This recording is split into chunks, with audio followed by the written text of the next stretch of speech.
Disclaimer. This video covers very sensitive topics of addiction and recovery. This is a true story. This is my story. Viewer discretion is advised. This is my true story of my journey through addiction, my journey through recovery, and what it was like. This story is meant to inspire, motivate, and lend support to those who are suffering addiction or those who have loved ones who are. The story is not meant to glorify the use of substances, nor this horrible disease. Welcome to the Straight Talk series, My Addiction. This video may sometimes be humorous, may sometimes be a little silly. This is how I process my own trauma. Please do not take it as me making light or making fun of anybody's struggle through addiction. It is not a laughing matter. I lost well over 11 years of my life. I've lost many careers. I've lost many friends. I've lost my soul in this whole process. And I'm now in the process of trying to find it all again. It's not easy. It's not a laughing matter. But sometimes you have no choice but to laugh about the past and your own stupidity and your own mistakes. And I hope this story can help guide somebody else to at least maybe not avoid the same steps. And if not, at least to find it within yourselves, to find the strength to seek help and get recovery. This video is also done in a podcast style with you guys overhead while we're driving to work. Again, I have to stick it in everywhere I can. So this is on my daily commute. Straight Talk series style. In this style, we are here solely to have like a one-on-one conversation. I'm not speaking to an audience. I'm talking to you. To you, the viewer, who's watching this right now, directly. As if we're sitting in the truck together, on our way to work, on our way to wherever, just chopping it up, and actually sharing life experiences, and most importantly, being there for one another. Hope you enjoy. Comment below. Stay strong. Let's jump in, shall we? Yeah! Good morning, y'all. We are driving on the way to Workski. Hey, look at that. So we're turning that dollar bill. Anyway, I've been, you guys are hanging upside down. You're literally hanging out with me. Hey, check that out. On the GoPro. Got you all flipped up and around. And if it's still upside down on your device, well, don't worry. Just flip your TV over. You'll be fine. Anyway, I'll try to fix it post. Regardless, I've been seeing lately on my feed has been popping in a lot of really good videos of people that have gone through the whole addiction process, and it's very it kind of reawakened a lot of the memories inside of me from my own journey and my own past with dealing with addiction for 11 years, over 11 years, and then finally getting into rehab, getting clean, and staying clean, and what life has been like, what the journey was like. And it's amazing how similar all of our journeys really are. It's just amazing. It's like it really is like a very distinct pathology to addiction, not just in terms of what gets you in there, but also what keeps you there, and then also how you get back out of it again. And I got you guys hanging right now on the clip, the magneto clip there off the visor, so that way it can be hands-free legally. Because normally I film quick on the phone, but this is going to be a longer episode, and it's just kind of a pain in the pickle to like organize everything and be able to drive safely. And plus today I'm really tired. I was up late. I was up after midnight, like I said in my is there a good posting time short and the whole like content creator series. So I was up until like almost 4 something, and then I'm up at 6 for getting ready for work. So yeah, I don't feel like having to deal with the phone and all that stuff. I just want to be able to focus on the road and just jabber on, essentially.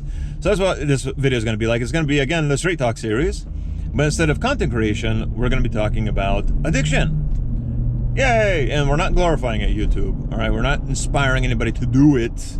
Right? We're not glorifying it. We ain't showing the use. We're educating the public and hopefully giving inspiration for those who need the inspiration, either to get off of drugs and change their life around, continue in the good direction, or just need that booster. Need to know that they're not alone out there.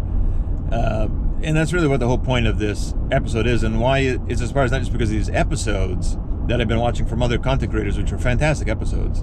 Really, I mean, I was just binging on it while I was doing editing last night, and really just amazing episodes. But then it inspired, woken up something within me to come out and actually share my story a little bit more in full, and also share what the process of going through not just the addiction, but also the process of going through the therapy and the outpatient therapy is, and then what the process is of maintaining and how that feels like and what that's like.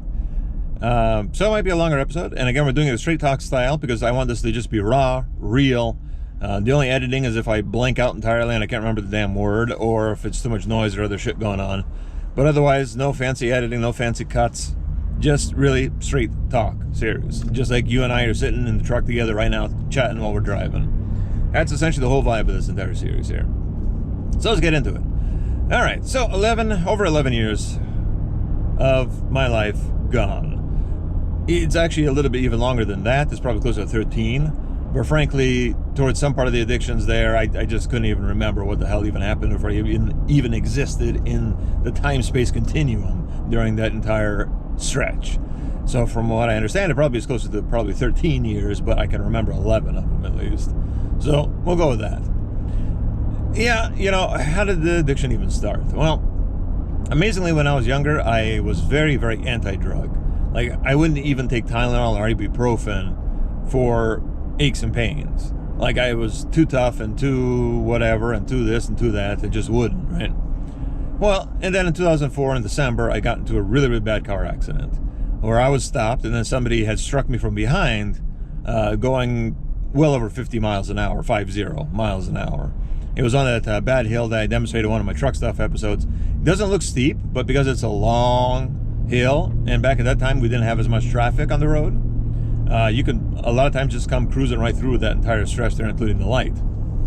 So because of that, people would just let the truck coast, and you're already coming off of a 40-mile-an-hour road, and most people are going faster anyway, and then you're just letting it coast down a very, very long hill. And towards the bottom there, where I was stopped, behind traffic, the very, very rare and limited traffic that we had at the time, you're doing 55, 60, easy. Most people are just cruising through, and a lot of people will speed intentionally through that to try to like pick up some time and make sure they get through that light and get on the other side. It was a dark, rainy, slippery day in December. It wasn't icy, but just wet and rainy. And then I had barely come to a complete stop myself because it kind of comes around a little bit of a blind turns there, especially with the Jersey barriers and buildings in the way. You don't really see exactly what's on the... You see past the apex, but you don't see what's all the way outside of the turn there. So as I'm coming around and I see about 4 cars stopped right there at the light. See, like this guy is speeding right now. He's just whipping it. Holy shit, we're not even on the hill yet. Yeah, people like to do that on this road. And as I came around there, it was a car stopped. You know, a few cars there, about 4 of them. I brought my truck to a stop. It was a Ford F-150, 97. And barely kind of skidded. Finally got to a stop. Okay, cool. Nobody was behind me at the time. There was no traffic behind me. I was basically the last car in that line for a little while. Got the stop. Everything was good. Good distance between me and the car. You know, just pretty normal. Like you're stopped at a light sort of distance. Nothing major. Cool. Good. I started seeing headlights coming around some of these bends, you know, because it catches a glint into your mirror and stuff like that when you see the headlights like poking through the trees and stuff. And I know, okay, traffic is coming along too. You know, it's going to be joining us here at the light. No big deal. So I'm just kind of blah, blah, blah, listening to BJ Shea in the morning on the radio. It's a local station here in Seattle area. And just chilling. You know, and then I see one particular set of headlights coming awfully spicy around that turn. They ain't slowing down. Normally, when people see that light, they start going slowing down. You got a limited stretch there to reel her in before you're gonna be into some trouble there if you're whipping around that turn there. So it just keeps on coming. It's filling up my rear view mirror real fast, and I'm like, they ain't stopping. They ain't slowing down. What in the hell? So I'm like quickly trying to think like what to do and remember back to like driver's ed and all that stuff, and remembering like whatever anybody taught me about driving, that, you know, if you're gonna get impacted, it's better to take your foot off the brake slightly to let the vehicle roll forward and absorb some of that kinetic energy so it doesn't just go through the frame and through you, right? Okay, cool. So I'm kind of preparing, lifting my foot up off the brake just enough till the truck starts not quite rolling, but it's barely grabbing there. Thinking, fine, whatever, insurance is going to kill me, but whatever, we're going to get into like a 4-car pile up here. But it won't be as dramatic as my truck is kind of big and heavy enough, and hopefully it's going to, you know, take the brunt, but at least roll forward enough so I'm not getting whiplashed and slapped around the cabin like bam, bam, bam, bam, bam, you know what I mean? Well, I see some, and the car in front of me was this little green very old Civic. It was basically before the Civic. It was the the CCV or something like that. I have to remember the exact acronym there, but it's a really, really old little tiny green one. Like the one that's like, barely a liter in displacement. Like the wheels are like bottle caps, very, very tiny little thing. Obviously, the dude was kind of like a hipster kind of dude and like collecting them because it was in a very good condition car. So clearly it was a collectible, that he took a lot of pride in, which is cool. It was a really cool looking little thing. But I see something like moving around in the back seat like this, and like tossing something. And I'm like, what the frick is that? And it's just like, it's just amazing when something bad is really about to happen and the adrenaline starts kicking in. It's like time like slows down. It's like this time dilation. All of a sudden you start seeing every little thing around you. So crazy how that happens. And I see like something tossing up in the air and like arms kind of going like this. And I'm like, what the hell is that? And then I realized, oh shit, it's probably a kid or something in the back seat of that thing. And if you guys know anything about those old Civics, the hatchbacks, there's not any crash zone between you and the back seat. You are the crash zone. I mean, the headrest of the seats are or no headrest, but the back part of the seat basically is touching the hatch, right? Like you ain't got no room to maneuver there. And I'm like, oh shit. So if I was thinking quick, like if I let it roll in there, like I could go through that car, because the way my truck is, even though it was a two-wheel drive, it was tall enough of a bumper that it would go through the window of the hatch, not through the actual sheet metal. It would just plow through the window and through that very, very thin, almost non-existent C-pillar. You know what I mean? So it's like, oh shit. So I kind of panicked and thought, I don't even know if I thought necessarily, but as I'm looking at kind of between there and between the rearview mirror, I mean, my rearview mirror is full of light, like it's just blinding out. So I'm like, oh shit. So I just either panicked or last minute thought, I don't believe I was thinking even at that moment anymore. I just welded my foot to the damn floor, my right foot to the floor on the brake, and just welded it down there to hold the whole brunt of everything going back into the truck. And wham! That was the next thing I remember, is just the worst noise you've ever heard. Just like it's that scratching, twisting metal noise. You know what I mean? It's just like, wow, it's a different sensation. And I didn't even realize what the hell was going on, but it's just like wham, and then all of a sudden I'm looking this way, looking that way, looking everywhere, but not because I'm turning my head. I'm being tossed around the freaking cab of the truck. Because of course I had the cross belt and stuff like that, but the retractor ain't working, so it wasn't doing this thing. It was just free loose. The only thing that was holding was basically the bottom part of the lap belt, because that was kind of pinched in. It doesn't have a lot of room to maneuver. This part didn't lock. So this is holding my hips in, my foot's welded to the right of the floor. I'm seeing this way all of a sudden, seeing that way all of a sudden, seeing this way all of a sudden, seeing that way all of a sudden, seeing this way all of a sudden. And it's just like, what the frick? Like everything just down. And I didn't even realize at the time how much damage I had suffered, plain and simple. But I, later, of course, realized, because of bruising and injuries and all that stuff later on, and getting checked out like a few days later when the pain actually started really like hitting in, or a day later, I should say, not even a day, 12 hours later, when the pain really started hitting in, that I had definitely struck the windshield at least once, if not twice. Struck the steering wheel at least a couple times. Got a big bruising here, broken rib.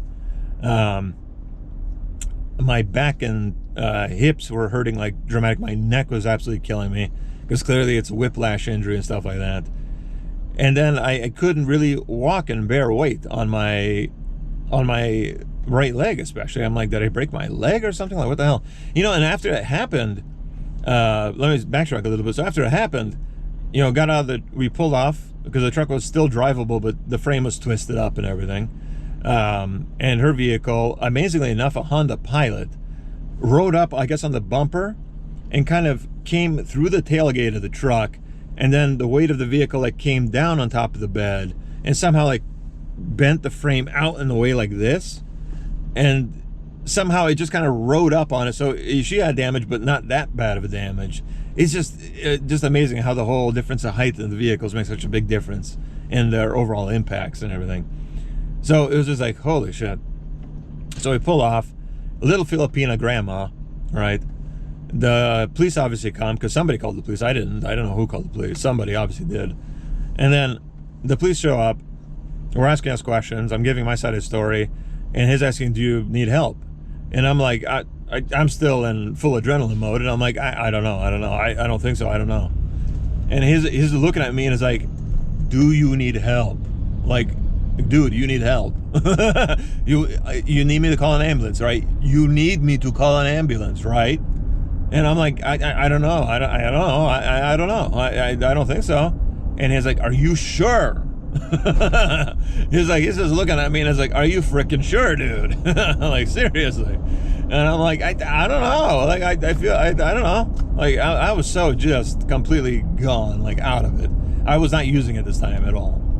This is just from the shock of the accident and everything. And I'm trying to walk and maneuver, and he's watching me walk and stuff like that. And I'm just like, can't really step correctly on my right leg. And it's just like, he's just like, "Dude, are you?" It's like, I don't know about letting you go, man. Like, this is crazy. And he's like, well, clearly my truck was not safe to drive at that time. And he's like, "Hey, you need to call somebody to come pick you up at least. Like, I'm staying here with you until you call somebody to pick you up." And it's like, okay, all right. Anyway, he's getting all sides of the story. And the little grandma admitted that last she checked her speed, she was doing about 50, 55. She touched her brakes, and they made a funny noise. And that spooked her, so she let go of them. And the cop literally, I remember this part pretty vividly, because like some parts you kind of remember very vividly still when the adrenaline is like really running through you. And it was just like, I remember his face looking at her like, and he literally asked, like, "You let go of them?" And she's like, "Yeah." They made that funny like noise, and I let go of them. I got scared. And it's like, "You let go of them? Why did you let go of them?" Like, just, you stay on your brake.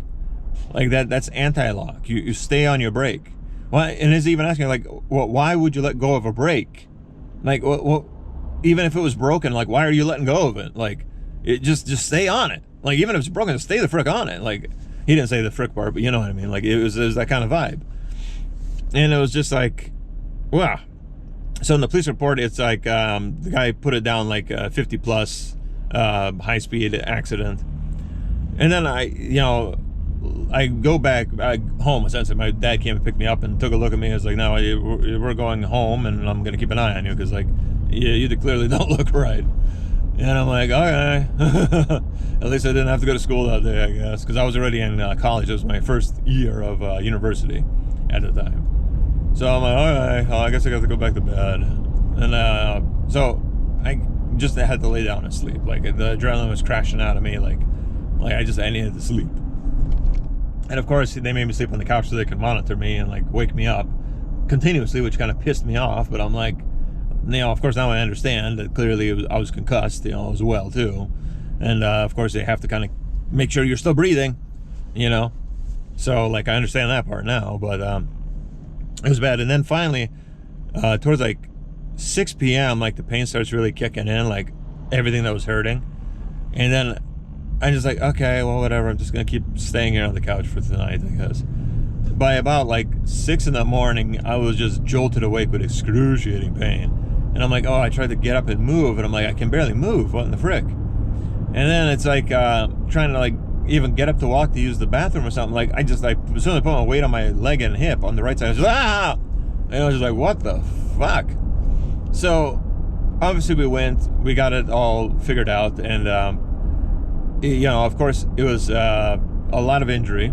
Of course, concussion. Apparently, according to them, I had struck the windshield at least twice, based on how many spots they saw that were swollen up. They saw like two big spots kind of swollen up over there, and they're like, yeah, you clearly hit it at least twice. And then, of course, whiplash injury. Fortunately, there was no spinal injury, but my hip was not only fractured. Fortunately, it wasn't like separated. That part wasn't separated, but right there, the pubic symphysis, where you have two parts. Your hip is actually two halves that are glued together.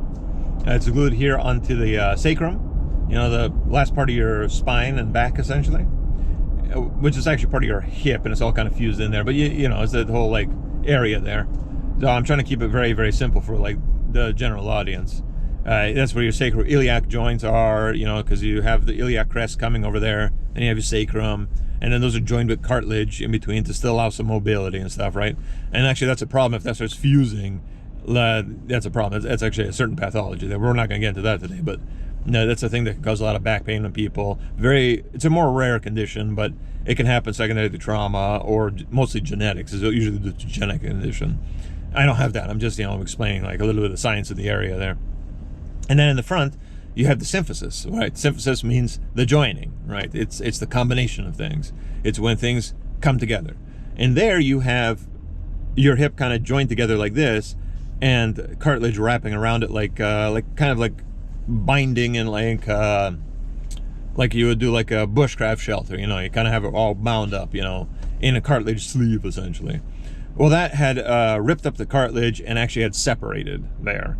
So not only was it actually fractures in the bone, fractures here in the femoral neck, which is the part of your femur that comes up and it goes off the side that makes that little ball there that goes into the actual joint of your hip, right? That's the femoral neck area. So that area was like fractured up, but not displaced, thankfully. And then the hip itself was broken at the cartilage and ripped up and moved back.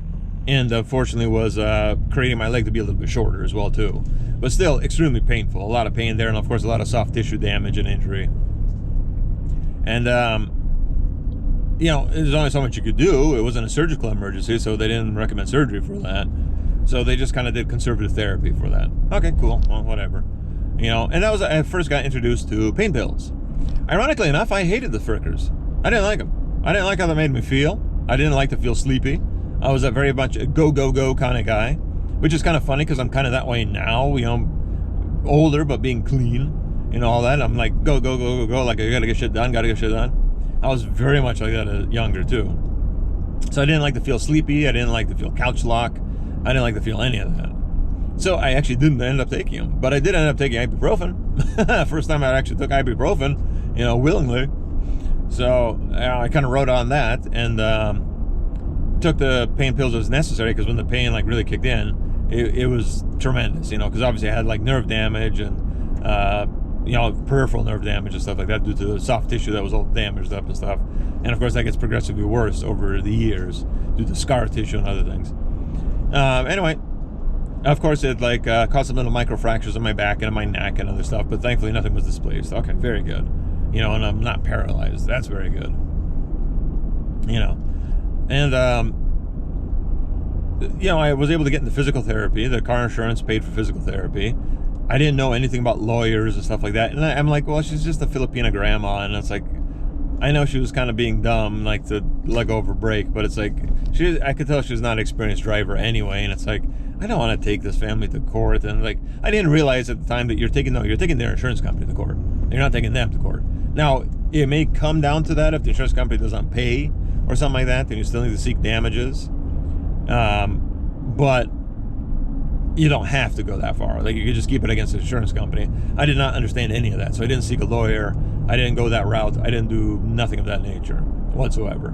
So I figured, okay, well, I'm just gonna let it slide. Just eat the cost of my, let the insurance company pay. That's why you have car insurance, right? That's what you have it for.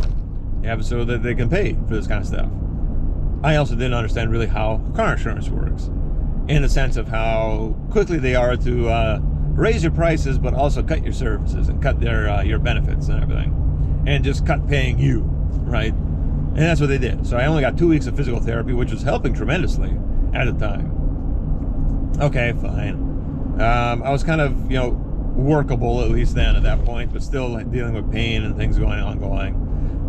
But just spent years just living my life thereafter. But then, of course, those little damages and other things started getting scar tissue around it, causing a lot of nerve damage and nerve loss.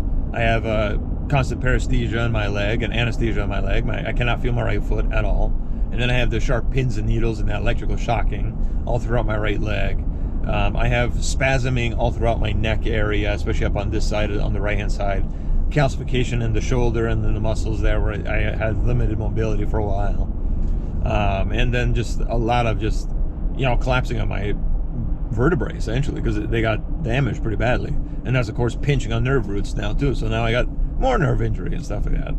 And then, of course, I suffered a pretty bad concussion twice, I guess.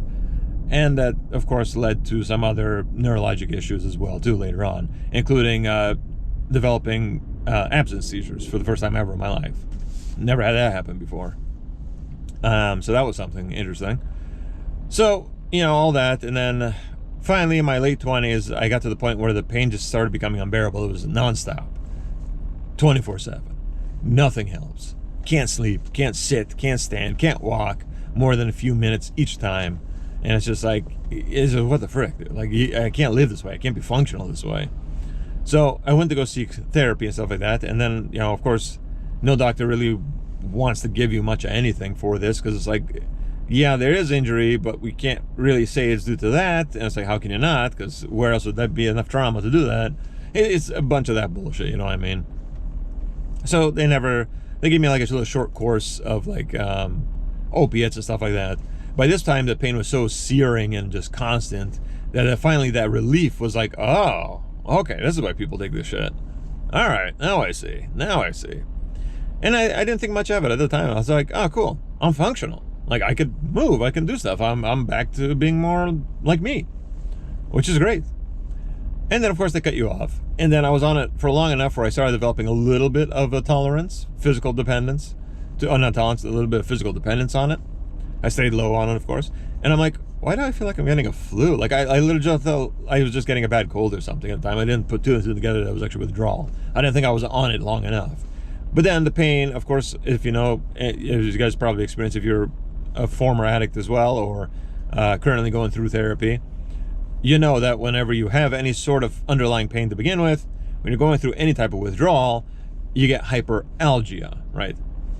You get hyper pain. Your pain gets amplified. It gets like to be tenfold. And I'm like, oh, what the frick is this? And of course, nobody wants to write any more script for anything. And it's like, well, like there was no warning. Just all of a sudden it's cut off. Like no talk about like, okay, let's taper you down now off of it. Like, how long have you been taking for? How often? All right, let's taper you down and get you off. No, just you're done. The script is done. Ah! So then it's like, okay. So at first I just kind of wrote it out, but then everything kept getting worse and worse. And then I started to remember, like, the whole thing, like, I heard that this is out there on the streets too. I literally started just asking homeless people, anybody I could find, be like, yo, like, do you know anybody who's got the hookup? And they're like, looking at me like, what are you, a cop or something? And I'm like, no, like, for real. And like, I'm not. And, explain my story and stuff like that. And some people would be like, no, get away from me, cop.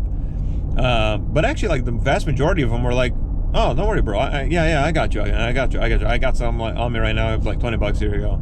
Or like, yeah, I know homeboy. Like I'll call him. Like, I'll go pick up. You just stay in the corner and watch there, because like he doesn't know you yet. And then like you'll do that a couple times, and then like when he gets to know you, I'll see if he's okay with me giving you his number, so you can go directly to him. And you'd be amazed. Like the homeless people like are incredibly like I know they have their problems and stuff, but they are people too. And they're incredibly empathetic, incredibly nice, and very, very supportive people. And they will help you. Like, they'll help you. They'll give you, like, the best that they got. It's amazing. It's just like, you can see sometimes the worst in humanity in that sphere, but you see it even in the rest of the daily sphere as well, too. But you often see the best of humanity when they have nothing to gain for it.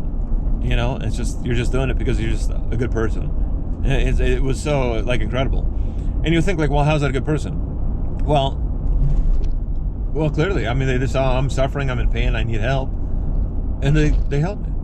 Like, it's just incredible. They didn't owe me nothing. Of course, I gave them, money for the trouble and stuff like that. Helped them out, for helping me out. But that was never, like, bespoken so it had to happen. They didn't go into it, like, anticipating that was ever going to happen. Like, they just did it because they just saw, like, somebody needs help, so I'm going to help them. And I thought it was just such an amazing thing to experience. You wouldn't think about that area of life, area of society to be like that, but they are. They're people. They are people. Of course they're people. I mean, like, shit, Jesus Christ. It sounds bad when you say it that way, but they are just some of the most amazing, supportive people out there. And, it's, like I said, especially when they have nothing to gain for it. There's no reason for them to do it. They just do it because they have genuine empathy. Like, because especially that they're in a bad way too, and they know. It's like, dude, I get it. Like, I know what it's like to be in a bad way, clearly. And it's like, it's just amazing. Sometimes you see some of the best of humanity, like true humanity, when all bets are off and everything is like there's nothing to be gained and nothing good going on. In some of the worst situations, you see the best of humanity, and I think that's what really gives me not just joy but hope in the future of society. And that's why I also am very passionate about trying to help these people now in my current career role, but also just personally as well too. So that'll be something coming up maybe on the channel later on. As we get a little better established here, we're going to try to be doing like more things involved. I have a lot of ideas of things I want to be doing to help people that are struggling right now. But we'll get into that in a different episode, because I think I rambled on already for like 20-30 minutes now. But anyway, got worse. And then, of course, like as the police go and do their sweeps and cleanups, those people disappear and you can't find new ones. Now I have to travel further into the big city of Seattle to go find anybody. And that's not a doable thing on a daily basis, you know what I mean? Let me drink this. We got another popo. Why are they just hanging here? Do even the police have to catch the bus now?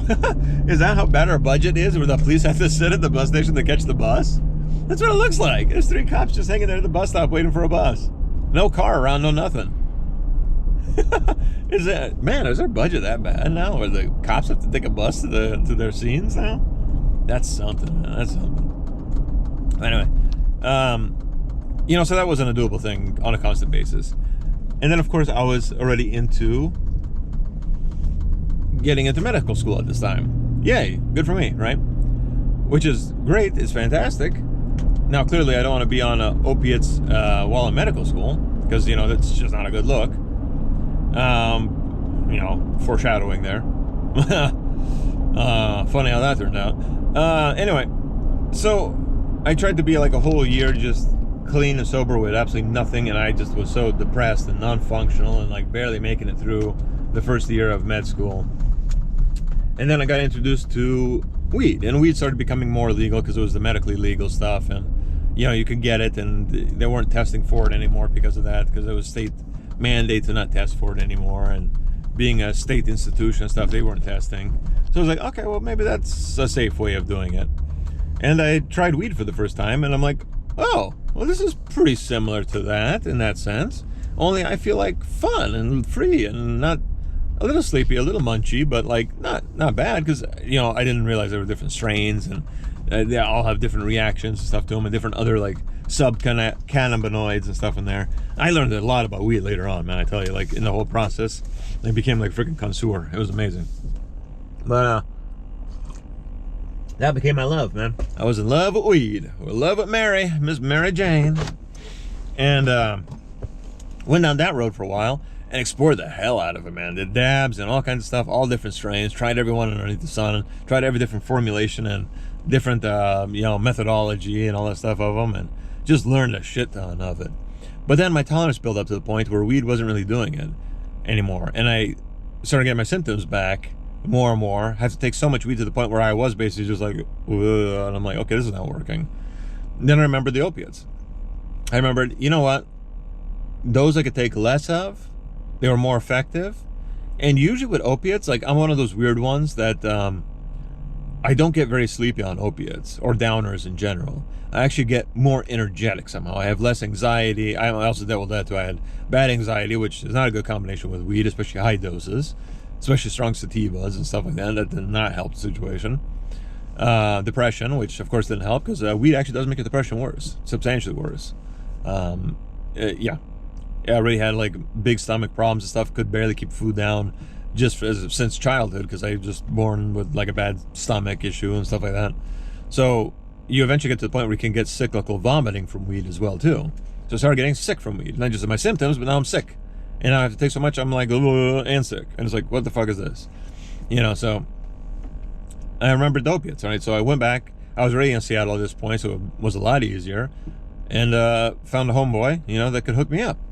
Homeless dude as well too, and at least we can help each other out. I can help him get shelter and stuff like that, and you can hook me up with some stuff, and that's what started that. And Interesting enough, I took very, very little because I didn't really like the feeling of opiates.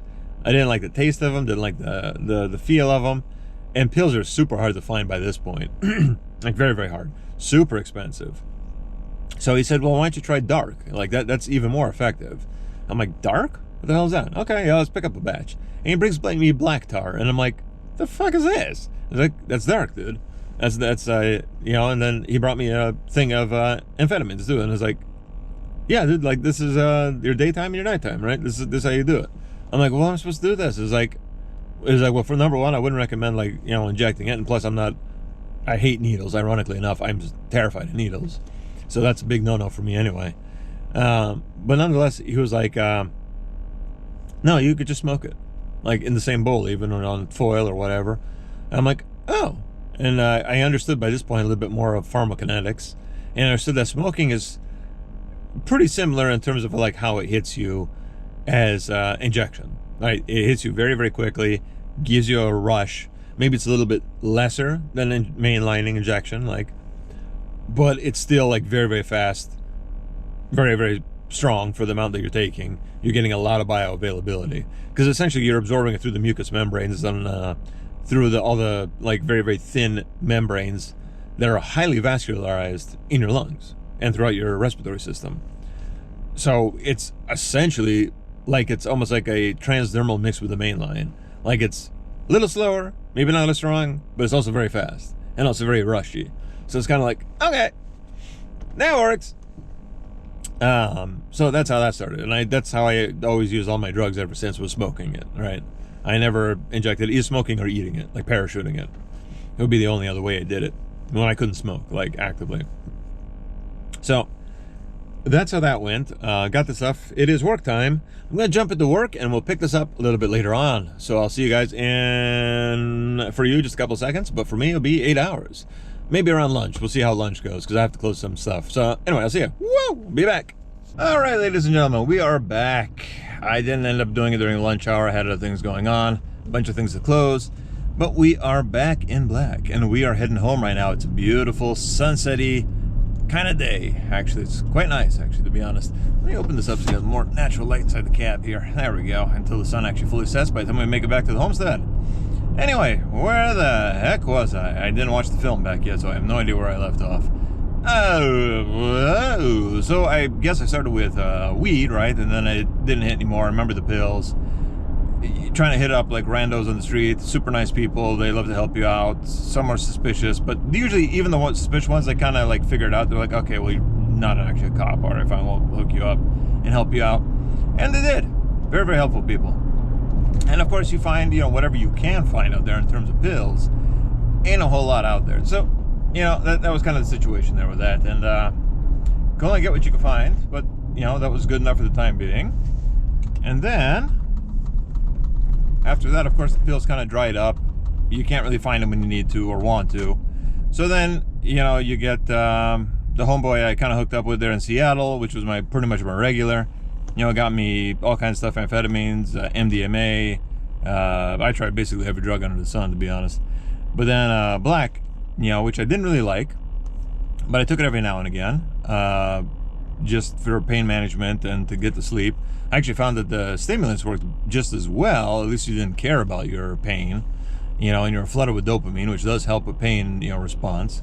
But I was also up and working and revving and wasn't depressed and all that stuff. And somehow it didn't really tweak up my anxiety too much. I don't know how that happened. Weed did more damage on my anxiety than amphetamines did. Couldn't tell you. But, you know, that worked pretty good until, you know, it really started like wrecking my body. And then, of course, I ended up going like totally psychotic on that stuff. So I had to give that up. So I transitioned more towards the black, you know, the dark. And still hated it. Hated the taste of it because, again, I smoked it, right? Hated the way it made me feel. Didn't like it. Liked the fact that it, you know, worked for pain and all that. But, and, you know, helped me sleep in peace and everything. But just didn't really like the feeling. Didn't really ever like the feeling of it. And actually, I went clean for a little while, you know, kind of in 2015. But was back in depression, back in pain, back in a lot of shit. And no doctor wants to help you out, etc., etc. You know, I couldn't figure out what exactly is happening or what to even do about it. first of all. And then, of course, find out later through MRIs and stuff that I have a lot of calcifications and scarring and collapsing back and all this stuff. And it's like, okay, great, but what are we going to do about it? I don't know. Nobody had an idea. I was like, I don't know. Didn't really have insurance either, so it's like, what the hell do you want me to do? Like, I can't keep paying out of pocket. This is ridiculous. So, kind of just struggled to get through my day best I can. And then for my anxiety, I ended up getting Xanax. Now, Xanax, I kind of liked the way it felt, I like the fact that I could take a little bit and feel like all the stress of the world is just melted away. And then I felt slightly euphoric, like, I actually kind of want to do stuff. And that kind of started getting my mind into the direction there that maybe sedatives are good. Maybe I don't react the way I think I do, off that. Well, let me go back and try to explore this whole benzo thing. But then I understood how bad benzos are and like how nasty the withdrawals from it are and how difficult they are to get off of. And I said, I figured, at least opiates, you know what? Yeah, you're gonna suffer for a few days at the worst, and then kind of just be feeling crappy, but you're at least off it, and it's not gonna kill you, to get off of it if you have to stop suddenly or just quit, So I ended up going that route, and then just kept using a little bit here, a little bit there, but then, you kind of start getting used to it, getting used to the ritual, getting used to how it made you feel, realized in a little bit higher doses that I didn't feel sleepy, I didn't feel nodded out, I actually felt energetic, pain-free, depression-free, anxiety-free. And then just kind of kept going with that. And before I knew it, was already getting physically dependent and probably psychologically dependent. I just didn't really realize. I thought, I can stop anytime. I'm using barely any. Like a little dub sack would last me several days. Like I would just be picking off little chunks and melt it off in the little bowl there.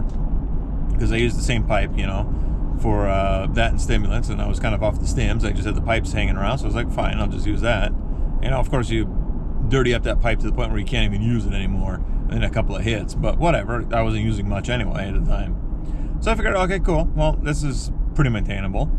But then I started needing more every time. And then the more I pushed it in higher doses, the more I'm like, I kind of like it now. I kind of got used to it. I kind of like how it feels. I kind of like what it's doing. And then it just kept going. And just kept going. But it kept thinking in my back of my mind, well, it's a natural plant product. Well, natural, right? It's heroin. Heroin comes from the poppy plants. It's the sap of the poppy plant. Of course, it's been stepped on a million times. But I figured, well, it's at least a plant product. I've, quit before a few times, or not quit, but was like left without. And I was dope sick for maybe like 3 days and not very severely. So I figured, it's no big deal. Oh, how stupid I was. So I just kept pushing it and using it and pushing it and using it. And then before I knew it, I was just hooked on it. Like I had to get more and more and more and more. And pretty soon, a 60 pack was, or $60, an eighth ball, or an eighth, was not lasting me but barely a day. I had to go get more because I can't be, out of it the next day. A hundo pack, not lasting me a day. All right, 2 hundo. All right, a roll. All right, just kept on going and going and going. And it just became like my ritual. Like I almost felt like I was more addicted to the ritual of it than the actual drug, although I was highly addicted to the drug too, because I could not function without it. Like I would have to wake up in the middle of the night, like to hit a couple of times and go back to bed. What I did like about heroin though is, at least for me, it seemed like it lasted, like I can go about 12 hours without anything, and before I started feeling any sort of like significant dope sickness. I actually kind of like that, even though I hate the taste, that floral taste. So you kind of get to like it when it's a good stuff, and then the China White and all that other stuff, it was like, you had different flavor profiles, hits you a little bit differently. Still that florally kind of herby taste to it if it was really good and pure stuff, or pure herb. You kind of got to like that nastiness about it. And it's like, that nastiness meant it was good shit. And then, slowly that started fading away. Like it was so heavily stepped on after a while. Good stuff was hard to find. And then I ended up finding a new plug by asking a bunch of homeless people, right? Like, who's good around here? And then I ended up getting hooked up with a new plug who was right down the street from me. Perfect. Even easier. I don't have to go all the way to Seattle and all that stuff. Like, cool. Oh, boy. Well, that was good while it lasted. At first, he was like really, really on Johnny on the spot, always available, always had the good shit. But then the supply started faltering. He started faltering, like he was getting high on his own supply. I guess he was just getting restarted in this whole game, so he was like still fresh. He wasn't using a lot, and then he started using more and more, so then he became unreliable. Then I had to find other people. But then in the meantime, like, the supply ran out, so he introduced me to those pressed Fetty pills. I was like, I don't know about that. Like, I was very cautious about that. So I started breaking off a little bit chunks to try, mixing in with the H and stuff like that, smoke them together, and realized, oh, this is almost like giving that little booster. Maybe I can stretch my H out. Well, soon the H ran out. So then I tried, well, let me just try the Fetty on its own, the pressed Fetty pill, those fake Roxy 80s. And I was like, man, this is a lot cleaner. This doesn't taste so nasty. And if the high feels cleaner too, feels better, feels stronger. It feels like, oh, maybe I can get away with just using even less now. Yeah, right, like that quickly. With Fent, I notice is like worse than heroin. Like that stuff, your tolerance builds up so quick to that. And it has a more of a euphoria profile, at least for me. So I just kept wanting to use more. And then my tolerance kept getting even higher, much quicker. Before I know that, I'm doing a whole roll of pills in a day. Sometimes a single night. I don't know how I didn't OD. I probably was ODing, but somehow I kept myself alive somehow. I don't know how the hell. Or survived it somehow. Who the hell knows? But then I tried to stretch it like every day and a half to 2 days to like not be pushing myself so much. Then I kept getting stronger and better stuff and better stuff. Now a roll could maybe last me like a couple days at least, maybe 4 days at the best. But still, you know, at the time it was like $400 for the good stuff, for a roll. Every single time, every few days. Like I was just burning through my money. And it was just, it was just bad. It just became all consuming. Like every couple hours I had to go and dose at that point. And dose a lot. I was like, you know, licking and gluing like 3-4 of them together and running the whole thing across the foil. And just having to run up the whole thing at once. And it's just like, just burning through so much. And then of course, now your consumption gets even higher. And then it's just like every couple hours. And then now a roll isn't lasting me a couple days, but maybe 1 day, 1.5 days, 2 days max. And then the supply started getting worse. Like my dude started faltering more and more because he was getting mixed in with this too and with Fetty powder. So he was like knocked out half the time, or just didn't have, or just didn't care to like get up and like hook you up even though you come to him. And it was just like, God damn, dude. It was just like this psychotic pattern, man.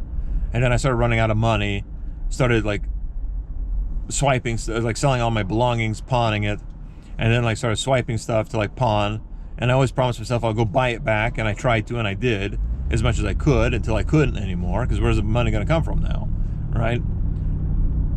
But I kept like trying to make the payments as much as I can while trying to split the cost to cover some pills and stuff, and it just became a nightmare. And then of course the xylazine mixed-in stuff, or the nitazine or whatever it was, mixed-in stuff came out into the market. And now it's like, I'm not getting the same high that I want. And I'm definitely 100% addicted. And it wasn't like satisfying that itch anymore either. So I have to smoke up even more of that bad crap. And it was just bad and bad and bad. It just kept spiraling more and more and more. And I'm selling more stuff and trying to steal more stuff to sell, and then trying to buy it back and sneak it back. And it was just awful. Just freaking awful. Just spiraled, man. And finally, it got to the point where like all my day, all my time was consumed with just trying to stay well enough. We're trying to find the right stuff. We're trying to get money. We're trying to score and just stay well-ish. And then when I did find a good batch, I was just smoking it all day long, just sitting around and smoking it all day long. You know, even though I kept promising myself, no, I'm gonna be responsible with this. Like, just use as much as I need and stretch it out. No, of course not. You're like, just one more hit. Just one more hit. Just one more hit. Yeah, whatever. You pass out. One more hit. One more hit. It's just disgusting. All the burned up foils and stuff, and the dirty blackness everywhere, and just and the smell too just permeates everything out of your pores. That like burnt plastic smell. It was just disgusting. But I didn't care. Like I had to feed that demon. Like no matter what. Like that was full blown addiction. And it was just god awful. And I tried so many times to quit, to force myself to quit. Like I got to the point where in the last couple of years, like I cognitively knew I have to quit. I have to quit. This has to stop. You know, I fooled myself. A lot of times we lie to ourselves that we need to use to get well, which is such an ironic thing. Like, I understand the terminology, but it's like, no, you're using to get sick, not to get well. You're just perpetuating sickness. But it's like we lie to ourselves, no, I need to use to get well. You're just tempering symptoms, that's it. And then to lie to yourself that like, well, as long as I remain somewhat functional, can hold down a job, then it's okay, right? Well, with the exception that you can't, because people find out eventually. Or you disappear for too long to go hook up with your dude to go get your pills. Or you're just running out of money all the damn time. You're getting cash advances and stuff like that. Stuff starts disappearing. Like, you can't, and you smell. Like, you smell. Like, everyone can smell it on you. Like, it's just like, you ain't hiding shit. You ain't clever. But we'd fool ourselves into thinking that all the damn time. And it's just, oh God. And then, I got to the point where I was like, cognitively, I knew I had to quit. I wanted to quit. Cognitively, I knew I had to quit. But every time I tried to, like, I can go maybe a few hours, maybe a day or two. And then I was like, well, maybe just one more. Maybe I'll do it tomorrow. You fool yourself again. And then when I could stretch it out a little bit longer, then the sickness hits. And with Fent, of course, the sickness is quite a bit harder. Shorter, I noticed. It doesn't drag on like heroin does, like black tar. Like, that stuff will drag on for a few, like 5 days or so more. With Fent, for me at least, like the acute withdrawal can be over in about 3 days. Like by already the fourth day, I'm feeling a hell of a lot better. That was just the more pure Fent. That wasn't the xylazine, like, infected stuff. That stuff, that was what I had towards the end there. And that last withdrawal was a bitch. That just didn't want to end. Like, did not want to end. It was because of frickin' xylazine or nitrazine or whatever the hell was in that stuff. I bet you. That's what it was. Because, like, the pure Fent or, like, Fetty powder, like, I was dope sick for maybe, like, even, like, sometimes I could be dope sick for, like, maybe just about half a day. And then after that, like, I feel well enough again to get up and move around. And I don't feel great, but my bones ain't hurting no more. I'm not so, like, all over, out of my nose. I don't feel like I need to shit everywhere. And it's like, oh, I can at least get up and, like, go around, whatever. But, like, that mixed and stuff, man, that was like, I was floored. Like, I could not get out of bed, like, at all. Not only was it shorter, not only did you have to hit more frequently, not only did it not satisfy, but then the withdrawal was just 100 times worse. 100 times worse. And, like, it would just floor you. And I just realized I tried to stop on my own so many times, got caught so many times. Thankfully, I never had to serve a day in jail, never had a legal situation because of it. But goddamn, I just, like, somebody was watching over my shoulder, man, I tell you. But it was just like, it's like you try to stop it, you can't. And especially when those, like, bad withdrawals started kicking in because of that mixed stuff. And it was just like, no, I can't. Like, I can't be dope sick like this. Like, I have to go work. I have to do other things. I can't be like this in front of people, And it just spiraled even more out of control. And now at this point, like, I'm really cognitively like, this ain't fun no more. Like, I need to get out of this. Like, I'm not getting any benefit from this, right? So now I'm sick with myself, or sickened by myself for doing this stuff. But then I'm sickened with myself for how sick I was for not doing it. So it's like, damned if you do, damned if you don't. And then I'm nasty and stinky and sweaty and stuff. Like, like, there's a particular stank that comes out of you when you're, like, withdrawing from that stuff that I've never smelled with any other, like, opiate before. Like, that is just a pure stank, a rank stank. And it's just like, what the hell is this shit? Like, goddamn. And it's just like, I can't be stinking like that, man. Like, I gotta get well, so I'm not, like, having to, like, I can get up out of bed and I can, like, work and do stuff and move and not stink and be nasty and sweaty and slobbering in front of everybody. Like, frickin' A. But then I'm grossed out with myself that I had to do it again. And it's just like this forever cycle. So I tried so many times to quit on my own, and I could go for maybe a month sometimes, at the most clear, without anything. Like, just buying subs off the street and, like, trying to dose myself. At this point, I had, already finished medical school. So I kind of knew, like, what to do and stuff like that. And it's like, it tried so many times, but then I had to go back again. Tried so many times, I had to go back again. And then, like, being, like, in postdoc training and, like, trying to hide that shit, and then, like, being, like, on call for 32 hours. Can you imagine, like, trying to sneak that shit in? Like, you have to, like, plan that you're going to go into withdrawal that day and, like, plan how the hell you're going to get through it. And it's just like, it just ate up everything. And it's just, it eventually got to the point where it's like, I can't do this no more. So I had to leave the medical field. Plus it was COVID anyway. I got furloughed. But then on top of that, I'm like, I have to leave this. Like, I have to go work somewhere else in a different way. And I ended up going back to just work as a CNA, because at least it's an easier job. Nobody really keeps an eye on you much or whatever. A little bit more flexibility. You have a little more control of your schedule and stuff like that. But even those, I kept losing jobs because, like, my use just kept on going. And it just got to the point where it was just so evident. Like, you could not hide it. And then eventually I ended up like getting into buying businesses, like working at a business, and then like saving up some money to buy into it, because at this point I was like trying to save money too, and like trying to cut down my use, and quitting for little periods of time, and then relapsing, and it was just god awful. But at least I was able to kind of like work some kind of deals out and stuff like that. But by the end, you don't have the money for it. You have to lie in your statements and stuff, and just got on all kinds of like mess with this shit. And it just nothing was working out. Nothing was working out. So it finally got to the point where I was like, I have to actually go into like proper therapy. Like, I have to go into like proper like outpatient therapy or inpatient therapy or whatever. So I decided, well, let me do that. All right, well, inpatient, like, you have to wait a long ass time to get in, and then, if there's a bed available for you. And then I didn't have insurance because I was working kind of for myself, kind of as a contractor. So it was like, I couldn't have really afford it. I didn't have 20 grand just in my pocket to like throw on that, but I could throw like $237,000 on Fent. That's how much I wasted. Like, holy shit. Like, seriously. Like, I had good money, and I blew good money. Very good money. And still ended up with nothing in the end. Well, not quite nothing, but it was like, just Jesus Christ. Like, what the frick? When I added everything up, it's just like, what in the hell? And it's like, it's just, ugh. And right now, actually, we're kind of, every day I have to cross through this area, and this used to be an area where I used to come and pick up towards the very tail end of my addiction. And you would think that would trigger me, but it doesn't. Not anymore, anyway. Back when I first started trying to quit and stuff like that, like, I would avoid this area because if I came through, I had to go pick up. Like, you can find anybody to go pick up. They cleaned this area up a lot. Like, it's not like it used to be where it was just so prevalent and everywhere.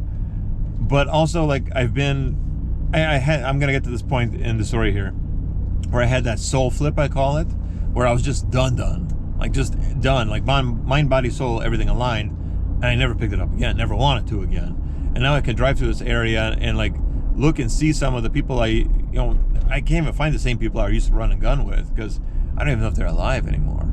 I don't know where the hell they are anymore. But like, I see similar people in somehow a worse off state because of the xylazine crap, like doubled over in the middle of the road and shit. Like, there's a couple right there.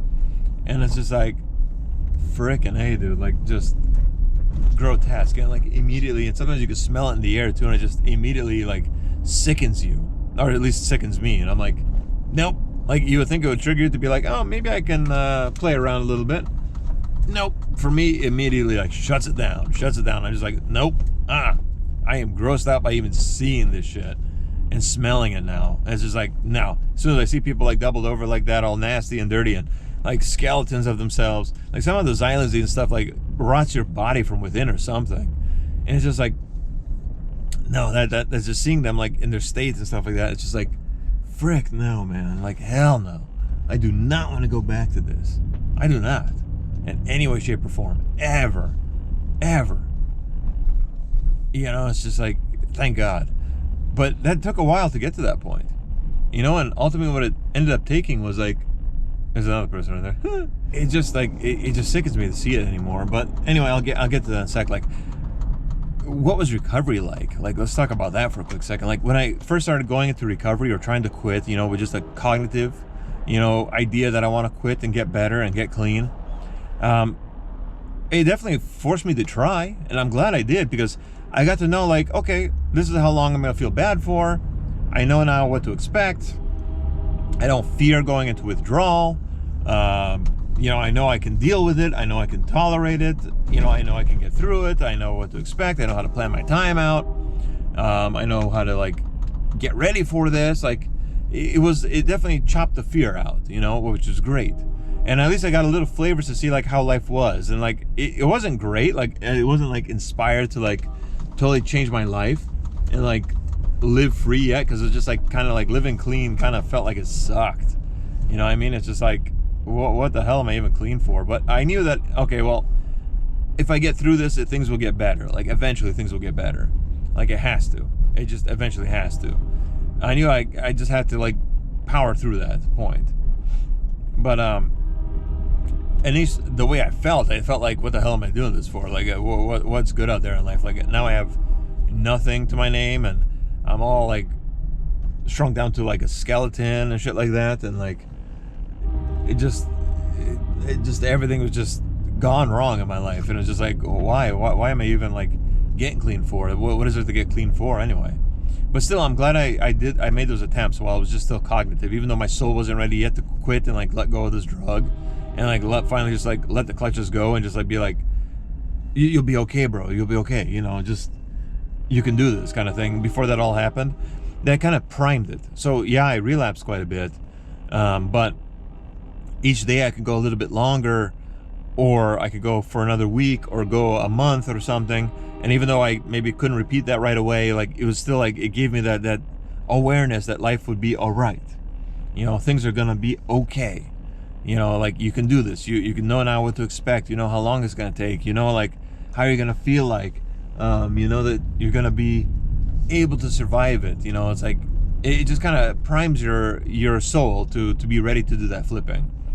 And then eventually kind of my body like started lining up with that, because like, well, at least felt healthier. Like after the few days of like really bad like acute withdrawal, at least I can eat now, you know, and hold food down and eat healthier, and started lifting weights again and stuff like that to like try to like get my body built up again. And you know, seeing my body kind of regaining strength, even though it was like I could barely lift my arms off the ground some days, was like, okay, well, now it's starting to get the body lined up. Like each time I took those little pauses and those breaks. But I kept relapsing, of course, because my soul wasn't ready yet to give up, to let go of this.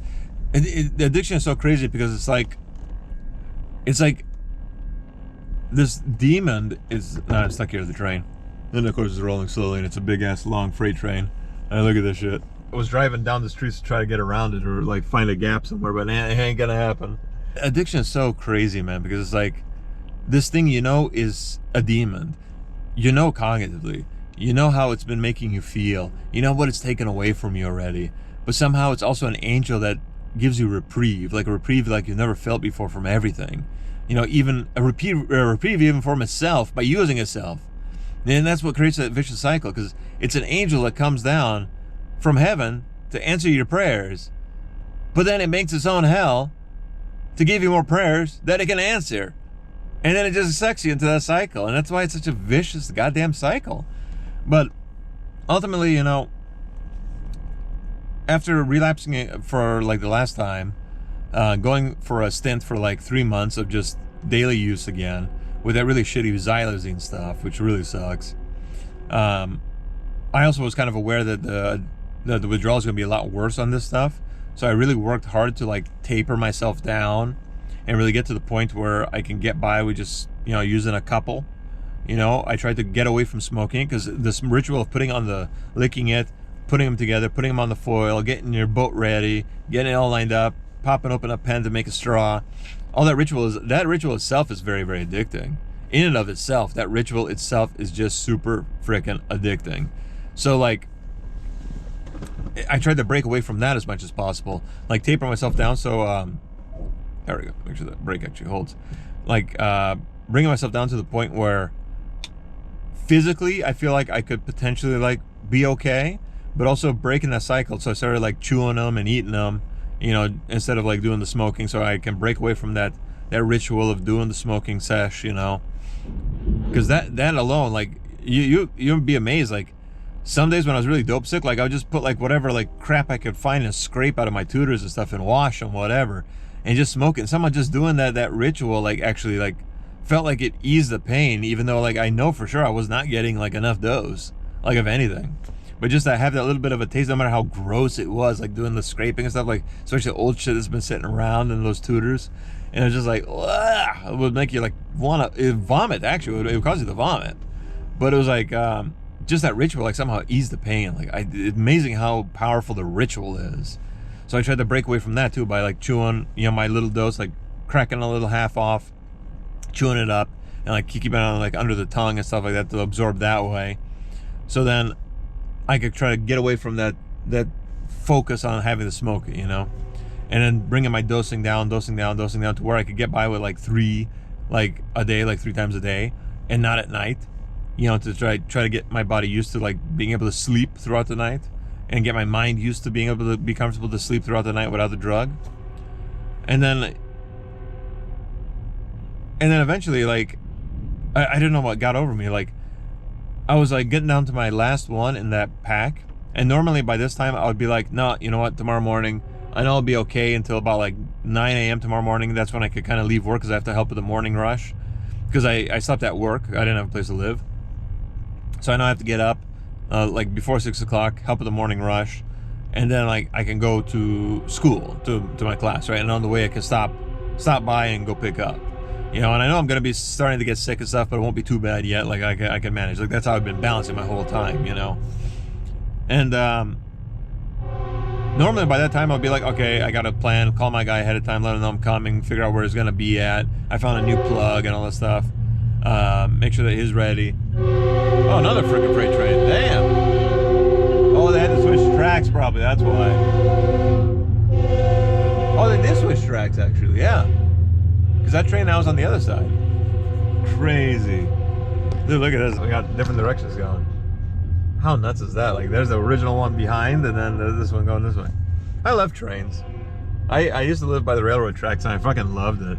Like, nothing so comforting as, like, in a dark, foggy night, to see, like, the headlight of the train, like, coming around the bend and cutting through the fog, and you feel that rumble, rumble, rumble, and it's just boom, boom, boom, boom, boom, boom, boom. I don't know why I love this so much. I just did, and I still do to this day. I still do. Like, I'm such a train nerd. Like, I don't know much about trains, like in terms of like which one is which and the history, but I just love them, like mechanically, and like the feel and the sound of them. I don't know why. I just do. That night when I was looking at that last little fucker, like I was like, I'm gonna try to save you until maybe the morning. Like, a lot of times I would like try to save it till the morning and then like maybe chip a little bit so I can kind of get to sleep and my legs will stop kicking and shit like that. But like try to like get through the night with it, you know, but try not to use it at night as much as I can. But if you have to, you kind of have to, so you can get some sleep. Even though I had to be kind of alert and awake anyway during the night shift to respond to like calls and stuff, which, you know, I still could, even at that dosage, like even at high dosage, I fucking could. But like, just getting to that point, you know, where it's like, I was looking at it and just like saving it all day, thinking I'm gonna keep this, try to keep it for tomorrow morning, so like I can like get up and use it as soon as I leave the property, stop by the store over there, hide in a corner there, smoke it up, so at least I'm not dope sick and I can go meet up with my dude, and then everything will be good. But I was looking at it, and I'm just like playing with it in the bag and stuff, and just looking at it and like thinking like, this new shit is so crappy.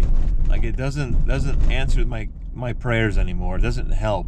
I've tried so many times to quit. Like, how many times am I going to keep going through this cycle over and over again? How long is this going to go on for? When am I finally just going to be able to say, I quit? And then it just hit me. Like, out of the blue, it just frickin' hit me. Like, I was just like, wait a minute. Why can't I just be done with this? Like, well, who says I have to keep using this? Yeah, I'm going to be sick, but you know that already. You know how long you're going to be sick for. Little did I realize that by that point with the xylazine stuff, especially if you use it for a little while, the withdrawal is going to be not as bad in the first few days like normal Fent is, and then you're getting better. It's like this initial little peak and you taper off, but then by after the third, fourth day is when it just like, bam, smacks you hard. And it's just, I didn't realize that because by that time I wasn't really making it quite that far, you know, in withdrawal. Like using predominantly the xylazine tainted shit. So I figured it was just like normal Fent, you know, and I figured the xylazine maybe is just a smaller component of it. You don't know how much is in there. So I figured, okay, well, it's going to be just like normal, you know. It's like, if I'm not feeling that bad after the first 3 days, then it should be perfectly fine. Like, you know, it should be like hunky-dory. I didn't know, like, by that time what that kind of stuff was that was on the street available, how that was going to actually really behave. And I was like, oh boy, was I in for a rude awakening on that one. But anyway, so I'm just looking at the thing, playing with it in the bag, and I'm like, something just hit me. Like, I'm just sitting there like looking at it, holding it, and I'm just like, I literally just said out loud to it, I was like, I'm done with you, little motherfucker. Like, I don't ever want to see you fucking again. I don't ever want to see you again. I'm not going to go pick up tomorrow. I'm not. You know what? I'm going to cancel my class, like, because I'm going to be dope sick for a couple of days, and then by the third day I should be fine, right? I'm just going to say, like, call out sick or whatever, because I have, you know, you could do that, or just, like, do my homework from home or something, or from the place I'm living, and then be like, just stay here at work, keep my mind occupied, just plow through. It's not going to be that bad, right? You're at low dose now. You should be A-okay. Like, just fucking quit. Stop.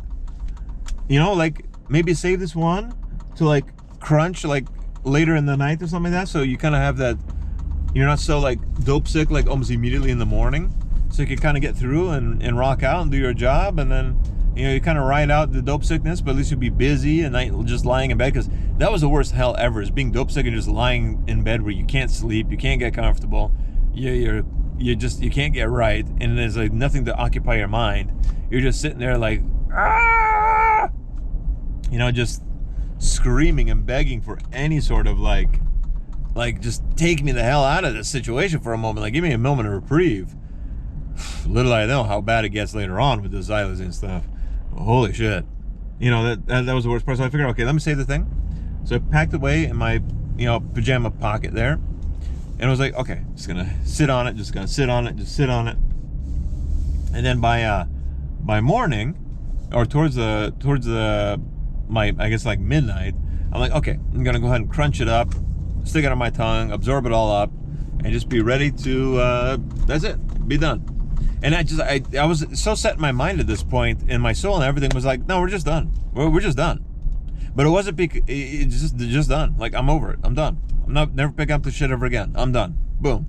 Like, somehow I just got my mind set on that, and my whole soul and everything lined up, and was just like, no, we're done. We're done. Like, to the point where, like, not only did I could tell myself that, not only did I feel that, I was convinced. I was driven. Like, I didn't even feel like I even wanted to take that thing at all. But I just knew, like, I'm gonna have to, just to be able to, like, stretch this out a little bit so I can, you know, be able to do my work and do my job and do whatever, and, you know, tamper that dope sickness a little bit. Cool. Like, somehow it just, like, flipped like a light switch. I'm just like, no, I'm done. I'm good.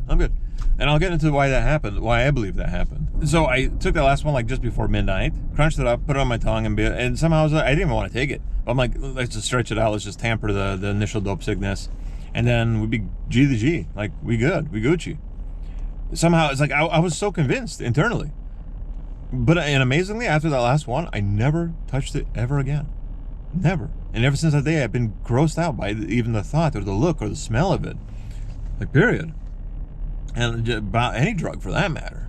You know, I'm kind of back to how I used to be when I was younger, and I was so anti-drug.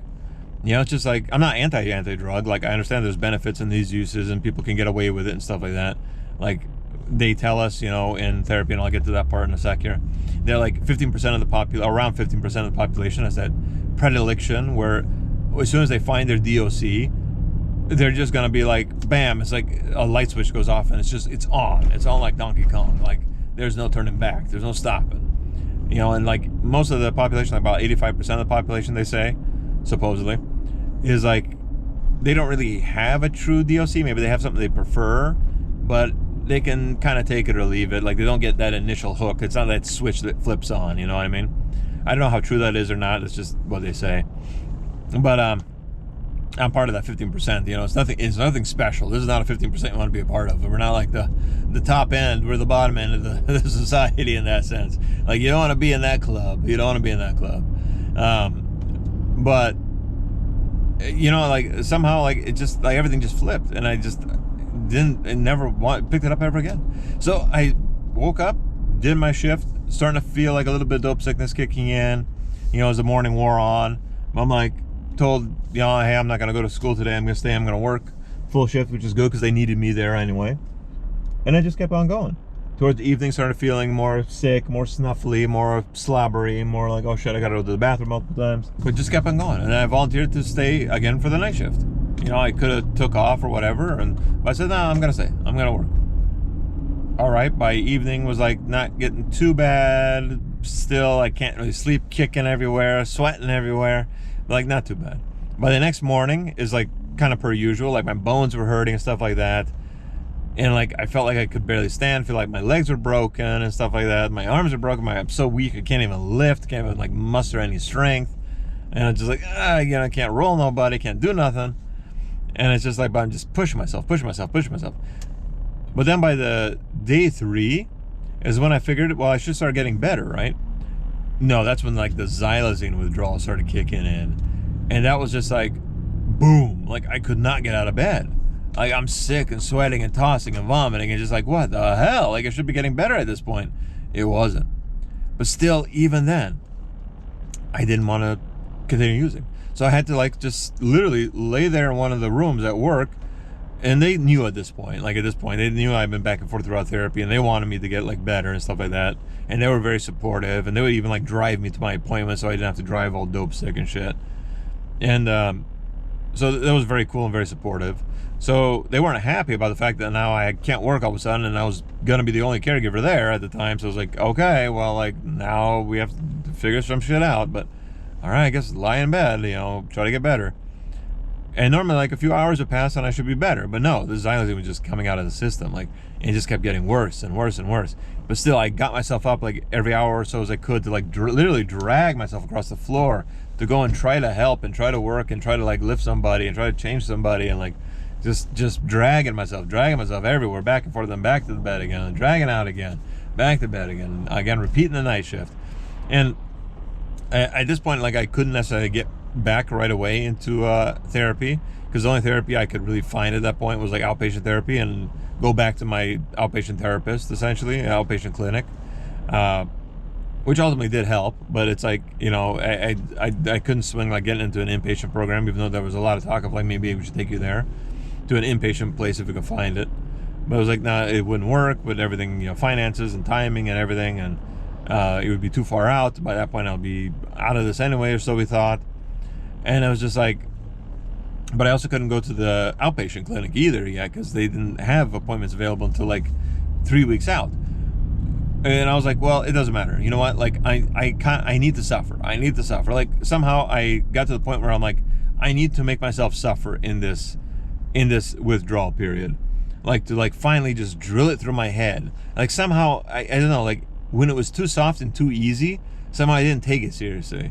Like, I knew that I have to make myself suffer through this whole process and just nail it through my head that not only is it over, not only to remember that how bad I was so I don't go back, but then also is like a kind of like cowboy up philosophy, like man up already and just do this shit. Like, man up already, come on, damn it. And I had to go through that process. I don't necessarily recommend that for you. Please don't copy that example if you don't feel like that's right for you. It was right for me, because if I did it too soft, I didn't take it seriously. I had to take it seriously this time. I was driven to take it seriously this time. This is gonna be the last time. I had to make myself suffer and really pay for it this time, to really nail it in my head. And I had to man up, cowboy up, and just do it. Grab the bull by the balls and just fucking do it. You know what I mean? And that's what worked for me. That's what ultimately ended up working for me. And so I'm like, whatever. I'm gonna just keep on rocking. It took about 5 days until like I wasn't puking my guts out, but still like my bones were feeling like breaking, my knees are hurting, everything's hurting, I could barely lift, had no energy, still couldn't sleep. Kept on going. Like, nope, I'm done. Like, somehow I was so convinced, like I didn't even want to like relapse. I didn't want to go for a sub. I didn't want to relapse. I didn't want nothing. I'm like, nope, I am suffering through this son of a bitch. It is done. I'm paying my dues now. Let's get this fucker done with. Like, somehow that's what I call the soul flip. When your soul flips as an addict, like, the game's on. Like, just when your soul flips, like, oh, this is your saving grace and you're gonna go all in for it. When you finally get to that point where your soul flips that you're gonna get out, you're gonna get out. Like, but that's the thing. Like, that's what addicts need, is like the support to get to that point. And there's many times and opportunities to get out and breathe a little bit and realize what life could be like, and then finally get to the point where addiction can like where they can finally like get to the point where their soul can flip and they can be done and get out. Have the same drive to get out as they had the drive to get in. And that's really what it takes. That's the cycle of addiction. That's the process of addiction. And we can talk more about that in another video, or even in this video if we have time. We'll see if I remember to do that or not in this particular video. But like that was the game, man. That was the game. That's what I had to end up doing. And then finally 3 weeks later, I was not quite out of like the post-acute withdrawal. Like, the acute withdrawal was finally over, like after 2 weeks of some change. Like finally I could feel like halfway normal, still depressed, not feeling happy, kind of wondering in my mind is like, was this even worth it? Like, what did I get sober for? But because my soul flipped, like anytime I had the thought, it was just like, whack! No, it is worth it. Shut the fuck up. It was just like that internal, like, whack! No, shut the fuck up. It is worth it. So like, that's what I mean when you just have to keep on trying until you get to that soul flip part. Because once you do, you have the same drive that got you in there to get you out of there. Unfortunately, many people don't survive to that point, which is the problem. But thankfully I did. But I got to that point, and like every time I had those feelings, it was like, smack, nope, shut the fuck up, you're getting out of this. Like, just keep on going. And like, if you're still feeling really crappy, well, then you're gonna go to the clinic. As soon as I got their first appointment, you're gonna show up, you're gonna piss in the cup, they're gonna ask you, do you want to be on subs? You're gonna say, at this point, because like you're technically detoxed, you're gonna be like, yes, give me the medications, we're gonna restart the whole process from ground zero, and I'm gonna stay on it. And thankfully I did. By that point, everything was out of the system, so when I restarted the subs, I could just initiate. I didn't have to wait. And then pretty much like, when I tried subs before in the past, because I tried them too soon, because I was so scared of the withdrawal and so scared of being in pain and not being functional and being like all nastied up and stuff like that, and like showing how bad my life is in front of everyone, that I would try to jump on too soon, and then of course precipitate withdrawal, get even worse. But then I would like pile the subs. So then by the time like the next day rolled around and I was kind of, the subs finally like replaced everything and kind of kicked in, I would be kind of halfway okay. I could kind of get up and get moving and do some shit. But at this point it was just like, because everything was out of my system, it was just like, oh no, you're done. Like, it was like almost like immediate relief with a low dose, with the first dose. It was like, oh, okay, now maybe this is gonna work this time.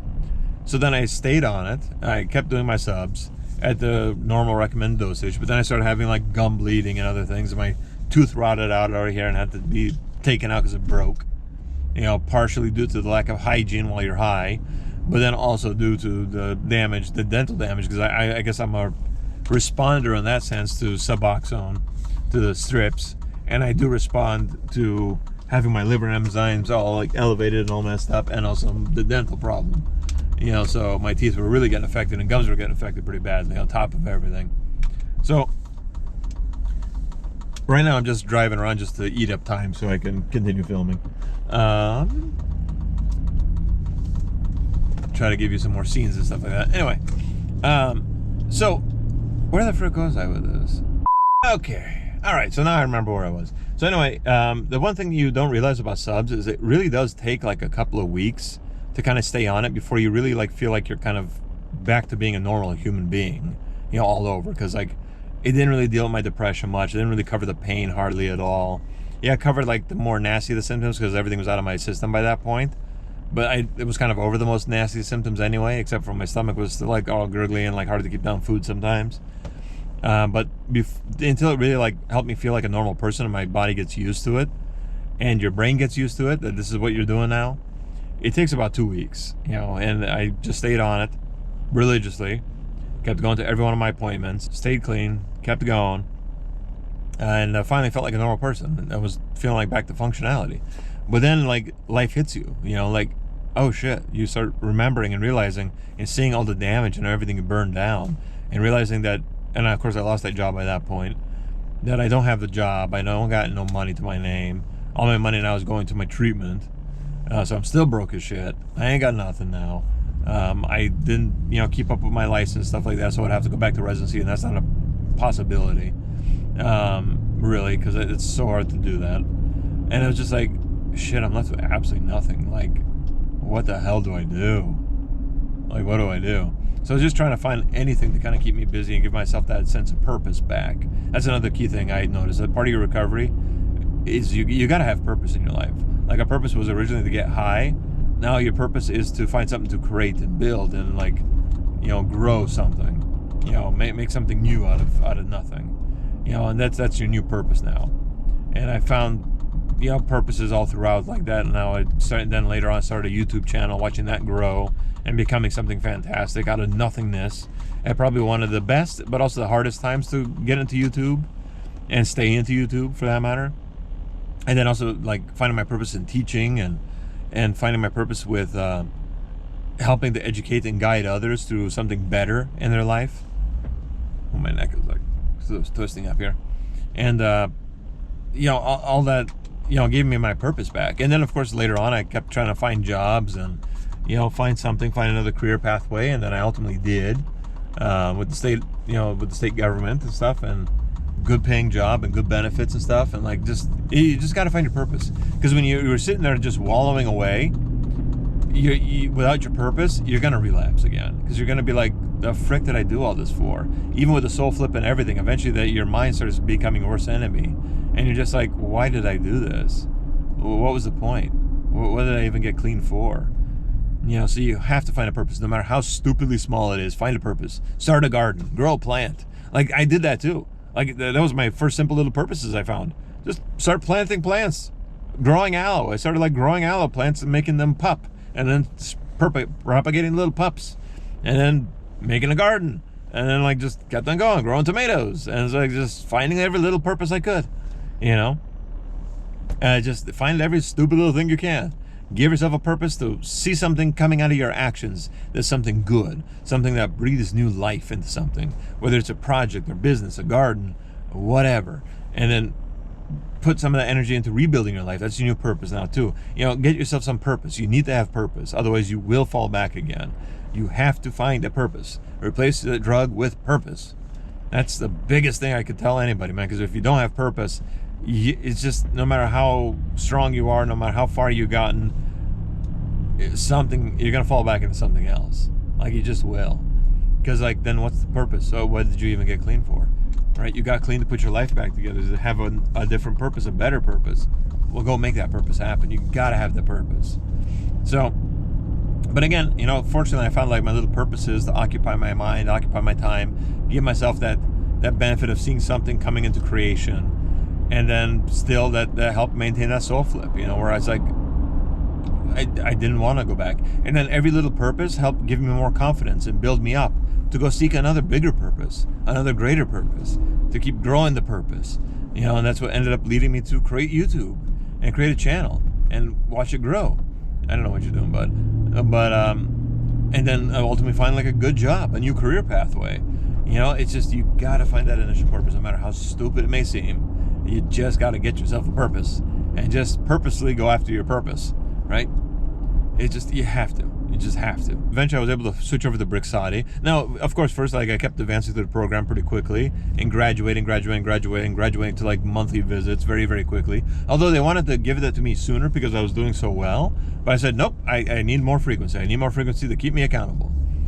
Another train, for frick's sake, man. It's like train day, which is cool. I love watching the trains, but I'm just sitting here watching trains, I guess. Okay, whatever. But yeah, you know, and they wanted to advance me a little quicker, but I said, no, I want to be more frequent. I got to stay on it. I got to keep myself accountable. Like, I need to make this like, I need to make this such a thing that I'll never go back again, you know. And they were happy to accommodate that, you know, whatever you need. Ideal Option is a great program, great people. All of the practitioners there are former addicts or alcoholics themselves. Like, they totally get what you're going through. They understand. They're not judgmental. They take you back in and out to whatever you need. Like, they take you back over and over again 1,000,000 times if you need to. Like, whatever you need.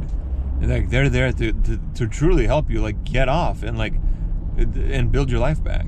Like, they're genuinely there. And just amazing program, amazing people, very accessible, very affordable even without insurance. Like, very, very affordable for a treatment program with meds and everything. Like, come on. Like, $150 for a monthly subscription. Like, you're gonna blow $150 on your DOC anyway. Might as well pay for a whole month of treatment. Like, straight up. Like, seriously. And how far is $150 in your DOC gonna get you anyway? Like, a day, two, couple? You get a whole month of treatment right then and there. So, might as well. Like, look at your money as it was going to be bespoke anyway. You're either going to throw it in your DOC or you're going to throw it into therapy. Either way, you didn't have that money to begin with. The money was never yours. That money was going to go somewhere. So don't even think about it. Just pay up and keep on. And just keep on going through treatment, man. Like I said in my Christmas and New Year's little short series, your money was bespoke. You're either going to blow it in DOC or you're going to blow it in your therapy, and at least come out on the other side with something, not just emptier and more hollowed out and more broken that you would be if you just blew it on your DOC, and it would be gone in a couple days anyway. All right. And then, and then switch over to Brixati to, I was ready to switch over to the monthly visits, or graduate to monthly visits. Switched over to Brixati, ended up getting insurance, getting a new job, getting insurance, convincing the insurance to take the Brixati into the formulary so they cover it, which is great. My copay was very minimal, great, because Brixati is like $1,200 an injection. It's better than Subuclade because it's a little bit thinner of a fluid and a smaller amount, and it just works better. Honestly, it burns less too. Was able to get on that, solve my dental problem, get some dental work done, save up money, get insurance, blah blah blah. Start getting my health back together, get my life back together, building my career, a new career, building my career on YouTube now. Just bringing shit to life and finding those purposes and getting everything all fixed up, repairing relationships with my family, with loved ones, just making it all happen. Just making it all happen. And with each one of those steps, like the further and further I'm away from that life. And now every time I see people in that life, it's just like, I am so glad I escaped, man. And I feel bad for them. Like I want them to escape too, but you can lead an addict to water, but you can't make him drink, man, until he's thirsty enough to do it on his own. Like number one thing. But you have to just keep on offering it. Keep on bringing them there. Keep on giving them the forgiveness of their relapses, because they need those momentary times to breathe, to really start that process, that internal process. Something will change internally. It just takes time, and you have to keep them alive long enough for that to happen. And you have to just keep bringing them back to keep those little breathers going, so they just keep that process building within. And then eventually it just flips, man. It just flips. That's a cycle of addiction. But anyway, ended up tapering down off of Brixati. Switched back over temporarily to subs to finally do the final last taper down. Now I'm off of everything and living life, man. Life is great. Life is great. I stayed on medication for a long time. I was like, I want to guarantee I am not going back. And getting off the medication, it's its own son of a bitch thing, but at least you can taper properly, and kind of work through it. And the medications, being a partial agonist, unlike methadone, which is a full agonist, and a long-lasting one too, so you're kind of almost back in your xylazine boat again. That one's a bear, man. That's a bear. Thankfully, I never went through that. I stayed with bupes the whole time, the subs. And subs are just partial, and it's kind of like, yeah, it can suck if you're coming right off of a high dose, but it's such a gradual thing. It's not so bad. It's very bearable, very doable. And you can taper down to the point where it's like, you just like barely, like a little tummy ache, maybe a little sweating at night, and then you're just farting all damn day, and then you're kind of good. Like, it's all right. But man, like being free and clear, getting my life back, getting a second chance at life at almost 40 years old by the time I finally figured all this shit out. Now I'm going to turn 40 pretty soon. And it's like, and this was in my late 30s, when I figured this out, way late 30s. And it's like starting over with zero at that point. But creating a YouTube channel and then finally getting it monetized and finding a better job and a new career. And then was able to like reinvest in stuff and then buy some businesses in the meantime. And in the meantime too, I was like working with businesses and stuff, creating my own business before I found the job, of course. So like I was able to work a bunch of stuff out, sell those for like good money, pack away some money. Then the job is putting extra gravy on it. The YouTube channel is putting extra gravy on it. So I kind of messed up my storyline a little bit there, because I also like did the business thing with LTCs and stuff like that in the middle ground there. I already talked about that a lot on my channel, so I kind of just jumped over that a little bit, because I'm also getting kind of tired of talking as well too, because I've been blabbering for a minute here. But that's just kind of the overall arc of the story there. And it feels so good to finally have my life back. And I want you all to not fear that feeling of nothingness on the other side. Like, that's part of what we fear, and that's part of what keeps us in addiction, because not only do we fear the pain of the withdrawal, but we fear the pain of not being in withdrawal, of being with nothing. That pain of being butt-ass naked, essentially stripped bare of everything, and realizing that there's nothing there for you. That everything is gone and burned down to the ground, and there's no direction to go. And that's so scary, right? We all fear that. But it's not a punishment. It's not a punishment. It's a rebirth. You've literally just been reborn. You're basically a brand new baby. Like, life is your oyster now. It's all a clean slate. Hopefully, as long as you don't have like legal troubles and stuff like that. But even then, you could probably like swing it, you know. But it's a clean slate. Like, just from the perspective of feeling that like bare nakedness and nothingness, it's not a punishment. It's not the end all be all. It's not the ultimate end and the ultimate result. It's a rebirth. It's a blessing. It is a huge blessing. You've been reborn anew. You've been reborn with nothing, with a blank slate, with just everything now open to you all over again. And it's almost like you got to like almost hit reset, with the exception that you don't look any younger and prettier. But other than that, it's like pretty much hitting like reset. Like, you remember when people would like talk and like fantasize if they had a reset button in their life? This is your reset button, like a literal one. And it really is like a life reset. You know, is it easy? No, of course not. Like, I mean, building your life in the first place was not easy. Now imagine doing it all over again. With the fact that you wasted time, with the fact that you had to overcome an addiction, with the fact you got to get your health and family and everything else back. Yeah, it's hard, of course.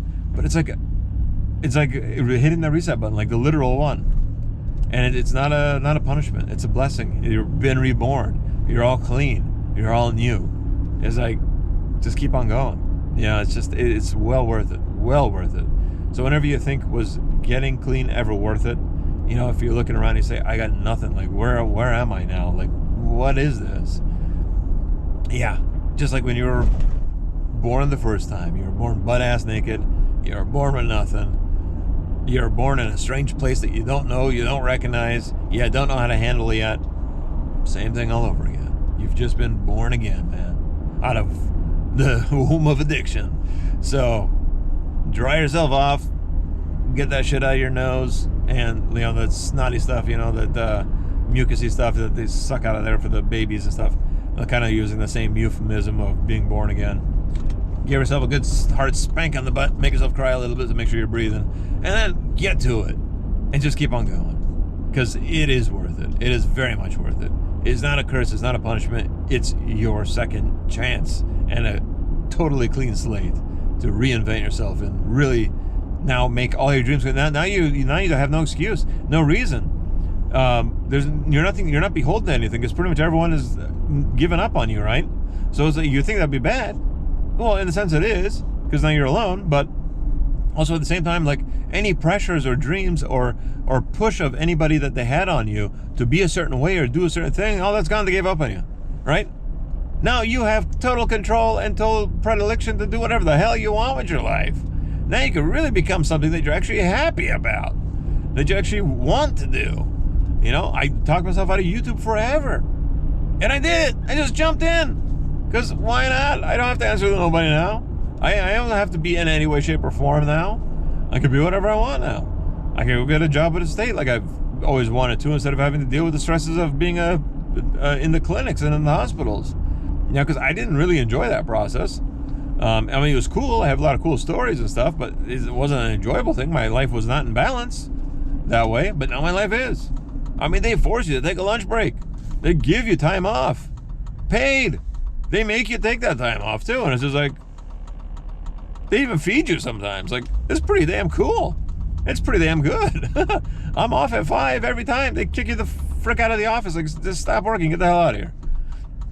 You know, it's not like, oh, you're going to have to stay till coverage, you're going to have to stay till this, you're going to have to stay till you finish. No, it's like 5 o'clock. Get the fuck out. Like, get out of here. Go live your life. It's like, it's a pretty sweet deal. You know? Like, I'm way happier now with this. And I can do my YouTube on the side.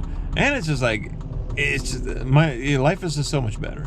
It's so much better because I don't have to answer to anybody else's desires and drive and direction. I can answer the way I want it to answer. I can make it the way I want to make it. I can do what I want to do. You know, and make my life the way I always wanted to. And it's like, finally, at almost 40 years old, I finally feel alive. Like, really alive for the first time. And really feel like I'm living now for the first time. And it's such an amazing feeling. And you can have this too, man. You just got to get get through that desert before you get to the other side of the fence where the grass is actually greener for real this time. Not just a saying. It is actually green grass on the other side of that fence. You just gotta get to the other side. So stay tight, stay strong. Give yourself the benefit of the doubt that you're gonna fail, you're gonna F up, you're gonna relapse. That's okay, that's the process. That's just the process. But give yourself those moments to be able to realize what life can be like, how you can handle the withdrawals, how you can handle the life of not using, figure out your strategies, figure out your methods, try different things. Just know that it's okay, you relapse, but just try to get back on as fast as you can. This way you can figure out what works for you, what doesn't, what supports that are in place, what you need. You know what to expect now. It's not so terrifying. You know what life could be. You kind of have a better idea now. Just keep building on that framework, building on that framework. And then finally your soul will flip and you'll look at your DOC. And this thing that has sucked you in so easily, so quickly with the promises of heaven and then delivered you hell. And then delivered you heaven from that hell, just deliver you more hell. And just sucked you into the cycle. And you're just looking at it, you're like, how did you win so easily? And it's just like, without a second thought, you're just like, I'm done. But you gotta give yourself the opportunity to build up to that soul flip. And then once it does, it's like everything is aligned. You gotta do the cognitive first, the contemplative, the cognitive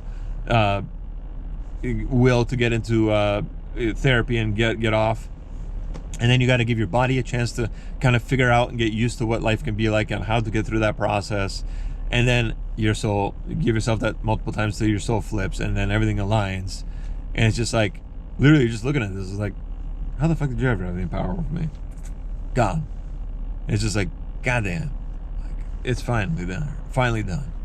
Now, I know a lot of people say like weed could help you with this stuff. I personally never found weed helpful at all. Like it just made my anxiety and my pain worse and my insomnia worse.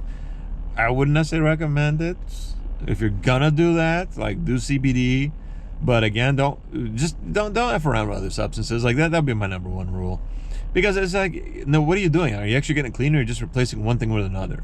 Because like that eventually is gonna start working maybe for you or feeling right for you. Now, didn't you just jump to another thing now? And isn't there a high risk of getting addicted again to it? Because like maybe weed is like in high doses and chronic usage, it absolutely will lead to physical dependence. Like I've when I was still serving as a physician during my training, especially during my ER training, because we had to like cycle through all the fields of medicine. I was amazed, like after the whole medical cannabis thing, popped off and like it started becoming recreational and stuff, or like it was more and more commonplace and stuff.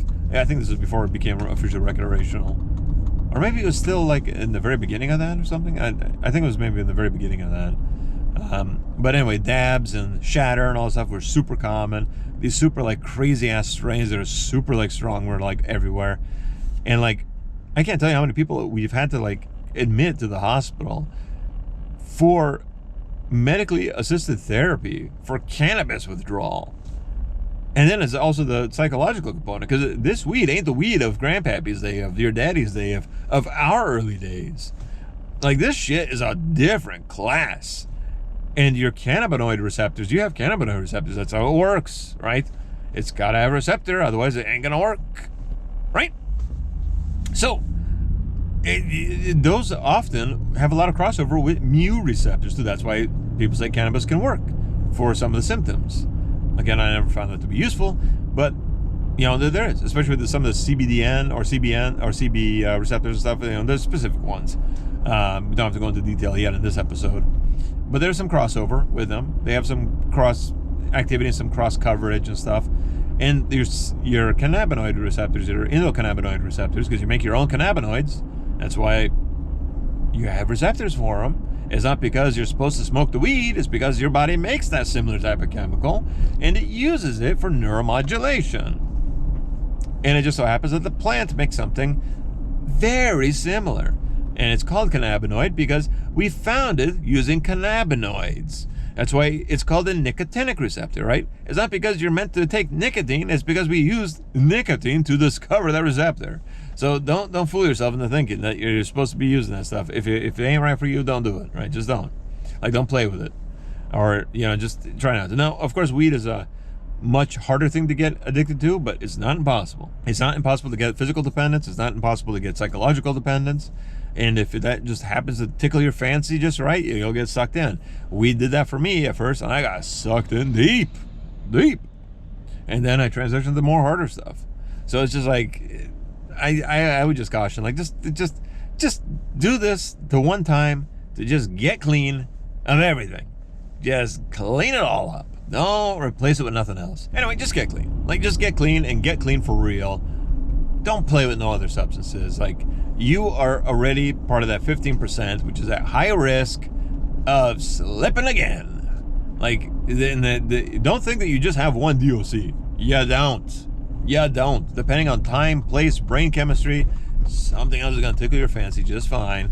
And if that's the only thing you can get, or that's the only thing that's answering the call at the time, well then, guess what? That's exactly what's going to take the place and become your new DOC very quickly. I know a lot of people are like California sober and whatever. Look, just be frank and honest with yourself. Like 100%. Like don't play these mind games. These mind games are what twisted you into doing what you've been doing this entire time, and twisted you into the lying, into the cheating, into the stealing, into the fucking up, into everything. Like, if you're gonna get clean, you have to do it in such a way where you are frank and honest with yourself in a 100% way. Really have that strong conversation with yourself. Like, why do I want to use another substance? Or what is the goal here? What is the purpose here? You know? And like, meth is a little different because like it's not really designed to get you high. Although I think if you were like more opiate naive, then maybe like you could possibly get high from it. But it's like, it's not really designed for that. It's really hard to do that. And you're really doing kind of under the supervision of a physician. And really, it's not a euphoric high anyway. So it's like, it's just really gonna just help you get through your process. And I've definitely noticed, like, I don't feel any loss for not doing subs anymore, like, or getting off the Brixadi and stuff. It's like, I feel no missing it. I feel no loss for it. Like, I'm good. I'm Gucci. Like, I could just forget that ever even happened in my life. Like, I forgot all about the substance until I started talking about it, basically. So it's like, it's just, yeah, like math is a little bit different. Like, it's intentionally kind of designed now and picked out now to not lead you down a path of being dependent on something else now. But self-medicating with substances that can cause euphoria, that's where you gotta like really answer that question very, very honestly and frankly to yourself. Really look yourself in the eye and don't look away until you answer honestly. What is the reason you are using another substance or want to use another substance? What are you trying to achieve here? Are you actually medicating for something? Okay, then what are you medicating for?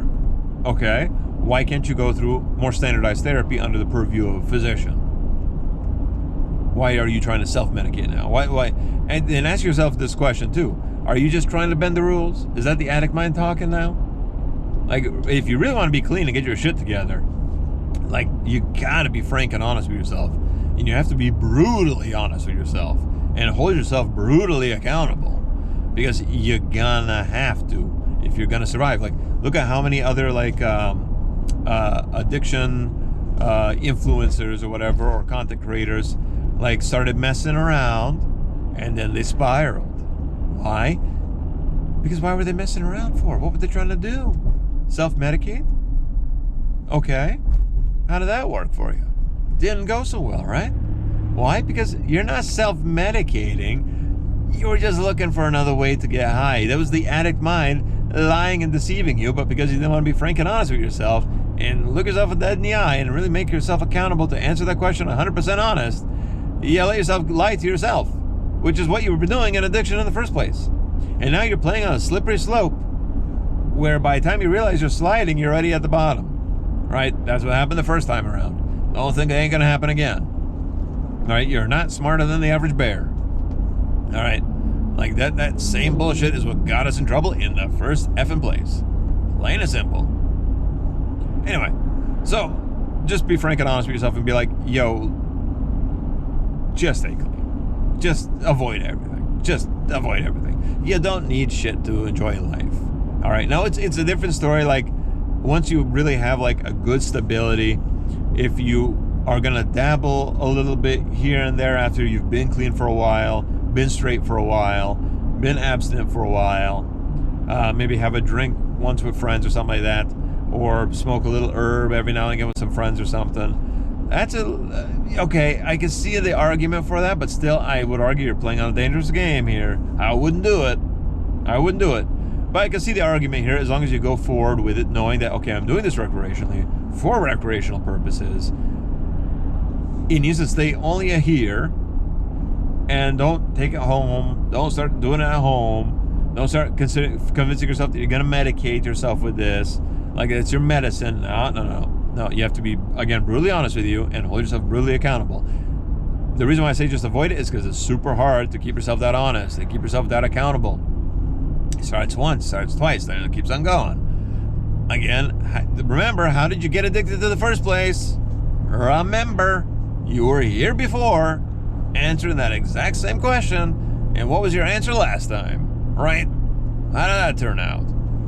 Just avoid it all. Like, let's have a lot of clean time before you even think about, like, even letting yourself enjoy a little bit. Like, let yourself get to the point now where it's just kind of like you're almost kind of like when you do try it, it's like, well, I don't remember it being this nasty. Like, what the fuck? And then at least it kind of reels you in, but just stay clean. Just don't F with it. Like, just don't. Like, you got to be honest with yourself. You're part of that small percentage of the population that just cannot F around without having to find out later.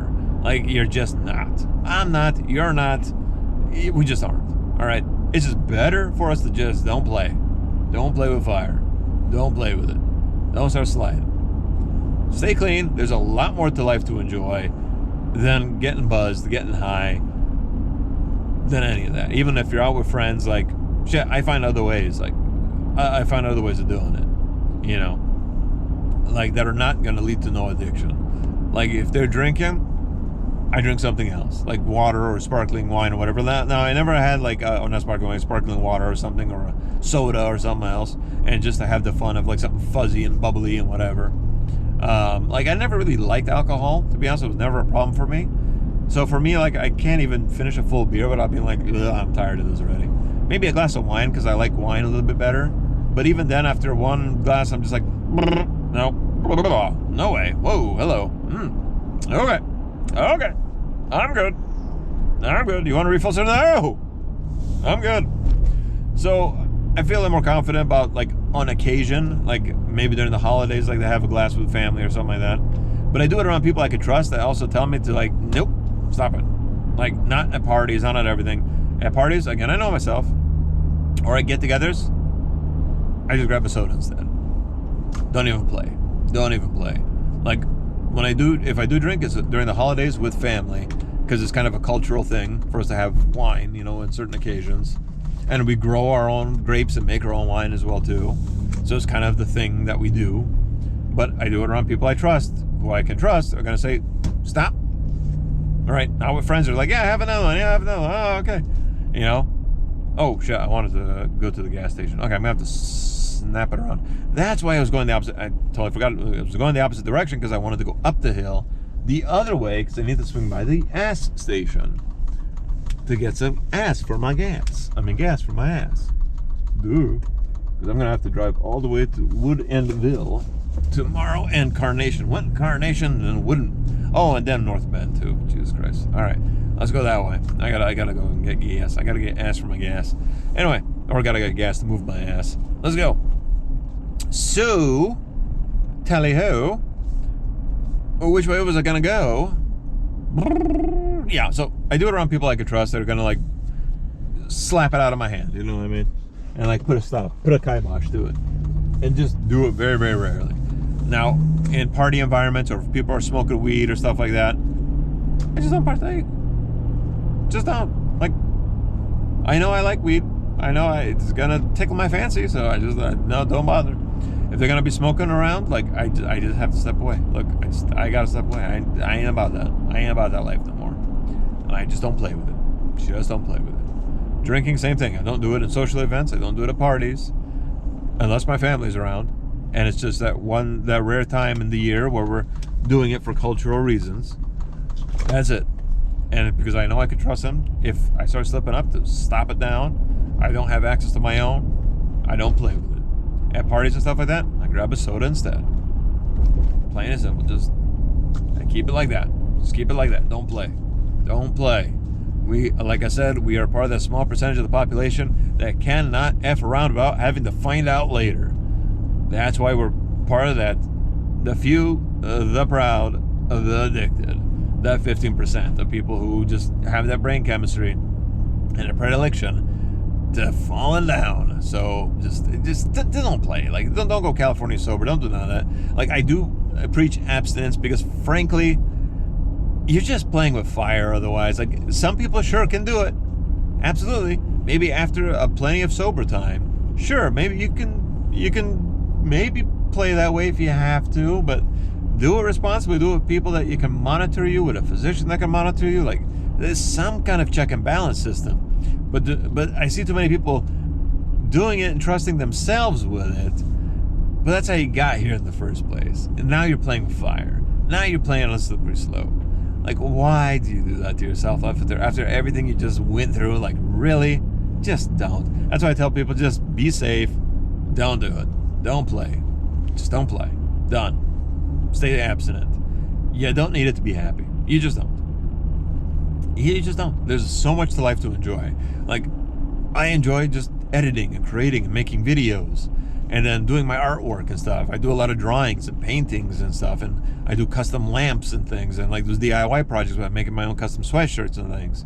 And it's just like, there's so many other cool things that you could do to eat up the time of like your lonely nights or whatever you have going on. Like, it's so many better things out there. You don't need to be altered to enjoy life. And that's even the more important thing here too. And that's why I say don't play and don't mess around. Don't go try to go California sober and convince yourself of this and that and blah, blah, blah, blah, blah, blah, this, that, and the third. Because, again, you're just putting yourself back into that old position of having to believe in that you have to be altered to enjoy something. That is what your problem was in the first place. Again, you're putting yourself back into that old thought pattern. Oh God, here goes. I lost all feeling from my head to my toes. You said some shit. Anyway, I'm almost totally out of battery here. But anyway, that's why I say don't play. It's going to put you in that bad pattern. You just have to realize that there's more to life. You can enjoy life without being high and altered. And just keep yourself in that frame, in that mindset, in that experience. Because there is. Anyway, stay safe, y'all. Stay sober. And let me know if you have questions. Let me know if you would like more of this series, because I got plenty more to talk about. See y'all later. Woo! Stay wild. Bye-bye.